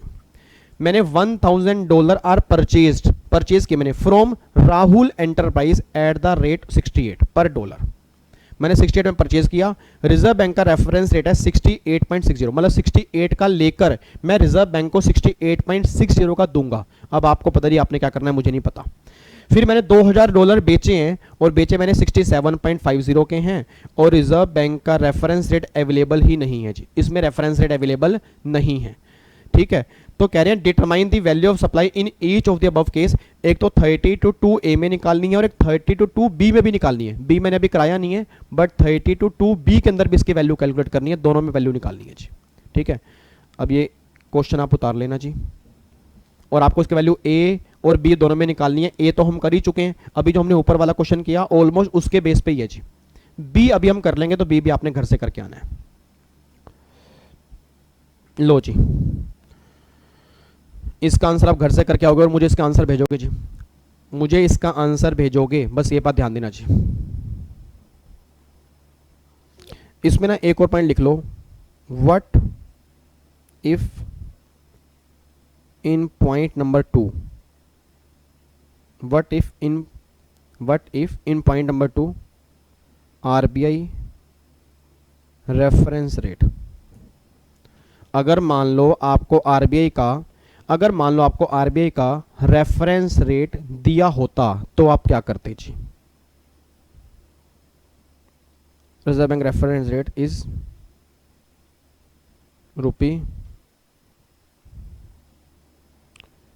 ₹67। लो जी, अगर आरबीआई का रेफरेंस रेट 67 होता तो क्या होता जी। वैसे तो अवेलेबल नहीं है, उसके बेस पे भी निकालना है। अगर अवेलेबल होता 67 रेफरेंस रेट होता, फिर आप क्या करते जी। ठीक है, ये क्वेश्चन हो गया जी। अब एक क्वेश्चन इसका हो रहा है जी, ये क्वेश्चन भी उतारो जी, ये क्वेश्चन भी घर से होमवर्क है आपका। मिस्टर, बट ये सिर्फ 32 2B का ही है, ये A का नहीं है। इसमें जो अभी हमने A पढ़ा है ना, अभी जो हमने A पढ़ा है, A काम का है ही नहीं, सिर्फ B के बेस पे ही करना है। Mister X is a money changer, ये मनी चेंजर है, has exchange $10,000 to Indian rupees at the rate 64, मतलब $10,000 को इंडियन रुपीज में कन्वर्ट करवाया 64 रुपीज में, मतलब 6,40,000 मेरे हाथ में आए। Mister X wants to value the supply in accordance with rule 32 2B of CGST rule, determine value, आपको वैल्यू निकालनी है जी।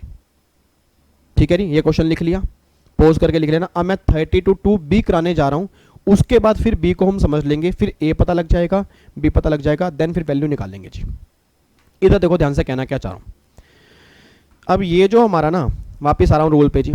अब ये तो हमारा हो गया 32 का क्लोज नंबर A हो गया। अब B देखो जी, B कह रहा है at the option of supplier of service, मतलब जो सर्विस के सप्लायर है उनके पास एक ऑप्शन है, the value in relation to supply of foreign currency including money changing shall be deem to, वो ये वैल्यू भी मान सकते हैं। कितनी वैल्यू मान सकते हैं? 1% of the gross amount of currency exchange for an amount up to 1 lakh rupees subject to a minimum amount of 250 rupees. इसका मतलब क्या है? मतलब अगर किसी को 1 लाख रुपए तक की मनी चेंज करवानी है, मतलब गवर्नमेंट कह रही है कि पहले ना ग्रोस अमाउंट निकाल लो कि तुम्हें कितनी मनी चेंज करवानी है, पहले ग्रोस अमाउंट निकाल लो कि तुम्हें कितनी मनी चेंज करवानी है। अगर तुम्हें 1 लाख तक की करवानी है तो जितनी तुम्हें चेंज करवानी है उसका 1% और 250 रुपए, विच एवर इज लेस नहीं विच एवर इज हायर, मतलब कम से कम 250 रुपए तो तुम्हारी वैल्यू निकल के ही आएगी। बस ये पर ध्यान देना चाहिए। तो उसने क्या बोला? 1% of gross amount of currency exchange, जो करेंसी एक्सचेंज करवानी है उसका 1%, और मतलब subject to a minimum amount 200 मतलब 250 rupees whichever is higher, मतलब 250 और 1% विच एवर इज हायर बनेगा जी। अच्छा, अगर मान लो मनी एक्सचेंज करवानी है 1 लाख से ज्यादा, मान लो मुझे मनी एक्सचेंज करवानी है 6 लाख रुपए, या मुझे मनी एक्सचेंज करवानी है 8 लाख रुपए, तो मैं क्या करूंगा? तो 1,000 रुपीज तो कैसे आएंगे? 1,000 रुपीज कैसे आएंगे भाई? अगर मुझे 6 लाख रुपए एक्सचेंज करवाने हैं तो 6 लाख में से 1 लाख तो ऊपर कवर कर लो, 1 लाख का 1% कितना हो गया? 1,000 तो यहाँ आ गए, तो 1,000। अब जितनी वैल्यू 1 लाख से ऊपर है, पूरे 6 लाख नहीं कह रहे, अगर 6 लाख कन्वर्ट करवाने हैं तो 1 लाख तक तो पॉइंट नंबर 1 में आ गया, फिर जो बैलेंस 5 लाख होंगे वो पॉइंट नंबर 2 में आएगा। तो 1,000 rupees and half of a percent, मतलब 0.5% of the amount of the gross amount currency exchange for an amount exceeding 1 lakh rupee and up to 10 lakh. 1 lakh से ऊपर हो 10 लाख तक हो तो यहाँ हो जाएगा, बट अगर मनी चेंज 10 लाख से भी ऊपर करवानी है तो एक बात मुझे बताना, मान लो मुझे 12 लाख रुपए करवानी है जी, मान लो मुझे 12 लाख रुपए करवानी है, तो भाई 1,000 तो यहीं आ गया था 1 लाख तक, फिर 1,000 से ऊपर 9 लाख बचे, क्योंकि अगर 10 लाख तक मैं देखूंगा तो 1 लाख वहां गया, 9 लाख यहाँ गया, 9 लाख का 0.5 कितना हो गया? 4500, तो 4500 और 1000 कितना हो गया? 5500 हो गया, तो 5500 तो आएंगे 5,500 रुपीज, वो तो आएंगे, प्लस में 1/10 मतलब 0.1% of the gross amount of money exchange for a amount exceeding 10 lakh rupees subject to maximum amount of 60,000, मतलब मिनिमम नहीं है, मैक्सिमम 60,000 रुपए तक की वैल्यू निकलेगी, उससे ऊपर की वैल्यू नहीं निकलेगी। मतलब 60,000 से ऊपर की वैल्यू तो क्लोज नंबर बी में हो ही नहीं सकती, चाहे तुम करोड़ों रुपए की मनी एक्सचेंज करवा रहे हो। अगर एग्जाम में क्वेश्चन बन गया करोड़ों रुपए की मनी एक्सचेंज करवा रहे हो तो भी सर क्लोज नंबर बी में 60,000 से ऊपर की वैल्यू कैलकुलेट नहीं होगी जी। अब मैं इसको सिंपल लैंग्वेज के अंदर बताता हूँ जी। सिंपल लैंग्वेज का मतलब क्या है ये देखो जी। अब इस डायग्राम को देखना जी, इस डायग्राम को देखो जी। मेथड 2 में क्या है? Gross amount of currency exchange per transaction और वैल्यू अप टू 1 लाख। अगर 1 लाख तक करवानी है मनी चेंज तो 1% ऑफ क्या? सीई का मतलब क्या है? करेंसी एक्सचेंज, जितनी करेंसी एक्सचेंज करवानी है उसका 1% और 250 रुपए विच एवरेज हायर। अगर 1 लाख से ऊपर 10 लाख तक है तो 1,000 तो आएगा क्योंकि ऊपर 1,000 आ गया होगा, प्लस में 0.5 एक्सेस ऑफ रुपीज 1 लाख, जितनी 1 लाख से ऊपर उसका 0.5, और यहाँ पे हायर और लेसर की कोई वैल्यू नहीं है। अगला फिर 10 लाख से ऊपर है तो 5500 तो बन ही गया, 1000 वहां, 4500 वहां, 5500 प्लस में 0.1 of currency exchange in excess of 10 lakh और 60,000 विच एवर इज लेस, मतलब मैक्सिमम वैल्यू जो होगी वो 60,000 बनेगी, उससे ऊपर की वैल्यू नहीं बनेगी। ये क्लोज नंबर बी है जी, ये हमारा क्लोज नंबर बी निकल के आ रहा है जी। इसमें कोई दिक्कत, कोई परेशानी, कुछ भी अजीब लग रहा हो जी मुझे बताओ जी, कोई दिक्कत तो नहीं है? पक्का पक्का समझ में आ गया? अच्छा, अब मैं आपको दिखा रहा हूं जी, अब ये क्वेश्चन किस तरह से होगा जी। अब ये वाला क्वेश्चन जो होगा ये हमें किस तरह से करना है जी। अब देखो ये वाला क्वेश्चन तो हमने कर लिया। अब अगर यहाँ पे बात करूँगा जी, अब एक बात बताओ जी, अब यहाँ पे 1000 मतलब $1000 परचेज किए किस प्राइस पे, 68 रुपये पर, तो कितनी ग्रोस अमाउंट आ गया जी, मुझे फटाफट से बोलना नहीं कितना ग्रोस अमाउंट आ गया। अगर मैं ग्रोस अमाउंट की बात करूँगा यहाँ पे कितना ग्रोस अमाउंट निकल के आ गया जी, आंसर नहीं दे पा रहे यार आप। यहाँ पे कितना ग्रोस अमाउंट आपका निकल के आ गया जी पहले केस में, ये क्या हो गया, ये रहा। अब एक बात बताना, अगर 68 रुपये है तो 68 मल्टीप्लाई 1000 कितना हो गया, 68,000, तो 68,000 1 लाख रुपए तक है ना, 68,000 1 लाख रुपए तक की मनी चेंज करवानी है, तो 68,000 को पॉइंट कितने परसेंट निकल के आ रहा है, 1%, सॉरी, तो 68,000 का 1% कितना हो गया, 680 रुपये कितनी वैल्यू आएगी जी, 680 रुपये, उसका 1% निकालूंगा तो 680 रुपये आपकी वैल्यू निकल के आएगी। दूसरे में तो आरबीआई का रेफरेंस रेट अवेलेबल ही नहीं है, आरबीआई का रेफरेंस रेट अवेलेबल ही नहीं है, तो वही 67.50 मल्टीप्लाई 2000, वो जितनी मनी एक्सचेंज होगी, अब 1 लाख तक तो 1%, उसके ऊपर की जो वैल्यू होगी वो आप देख लेना कितना निकालना चाहिए। मतलब ये आप एक बार खुद ट्राई करके आओगे, कराऊंगा मैं नेक्स्ट क्लास में, इसको सोल्व मैं ही कराऊंगा, एक बार खुद कोशिश करना कि हाँ भाई आंसर कितना आ रहा है। और अगले वाला जो मैंने क्वेश्चन दिया 32B का, इसमें तो साफ साफ क्लियर है, 64 रुपये पर है, $10,000 है, 6,40,000 रुपये एक्सचेंज करवाने हैं, तो 6,40,000 रुपये कहाँ तक पहुंचेंगे, आपके पास स्लैब रेट है, उस स्लैब रेट के बेस पे आप देख लो जी। तो आप ये 32B उतारो, और अब जाके हमारा एक ही क्लोज हुआ है बस, एक तो आज हमने 31 कैपिटल ए लॉटरी वाला की है, और एक आज हमने ये की है जी।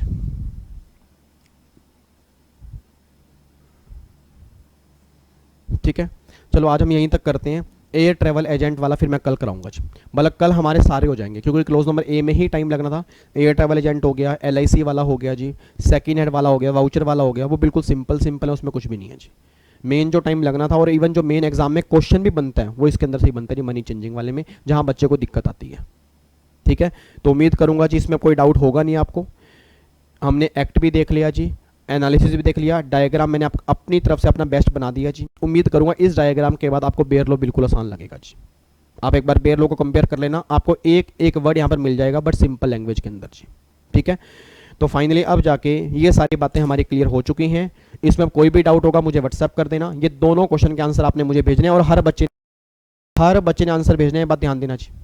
ठीक है, हर बच्चा मुझे आंसर भेजेगा। बाकी फिर कल सेम टाइम पर, मतलब कल सेम टाइम पर सेम जगह मुलाकात करेंगे। कल हम रूल नंबर 32 पूरा कंप्लीट कर देंगे।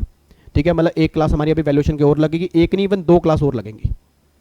हाँ, मतलब 3 क्लास मेरे ख्याल से पहले लग चुकी हैं, 3 हो चुकी हैं पहले, या 3 या 4, 3 हुई हैं शायद पहले, तो चौथी आज की लगा लो, 5वीं अगली लगा लो, मतलब 5 क्लास के अंदर हमारा वैल्यूएशन खत्म हो जाएगा जी। ठीक है, चलो जी, तो फिर अपना कंप्लीट करते हैं यहाँ तक। नोटिंग आपने कंप्लीट करनी है। देखो जो हमारी क्लास अब 1.25 घंटे में खत्म हो रही है, क्लास आपकी 2.5 घंटे में खत्म होगी। रीजन बिंग क्योंकि नोटिंग में टाइम लगेगा, क्वेश्चन करने में लगेगा। अब अगर आप मुझे कहोगे कि सर नोटिंग आराम से बैठ के करवा दूं तो 2.5 घंटे क्लास हो जाएगी, बट मैं नहीं चाहता, आराम से बैठ के नोटिंग करो, क्योंकि समझने वाली सारी बातें हम समझ चुके हैं जी। ठीक है, चलो जी, फिर मुलाकात करेंगे कल की क्लास में, सेम टाइम सेम जगह। ओके जी, bye bye, tata, thank you so much, जय हिंद, गॉड ब्लेस यू जी, love you, take care, bye bye, bye bye जी, बाय बाय, खुश रहो जी, खुश रहो हमेशा।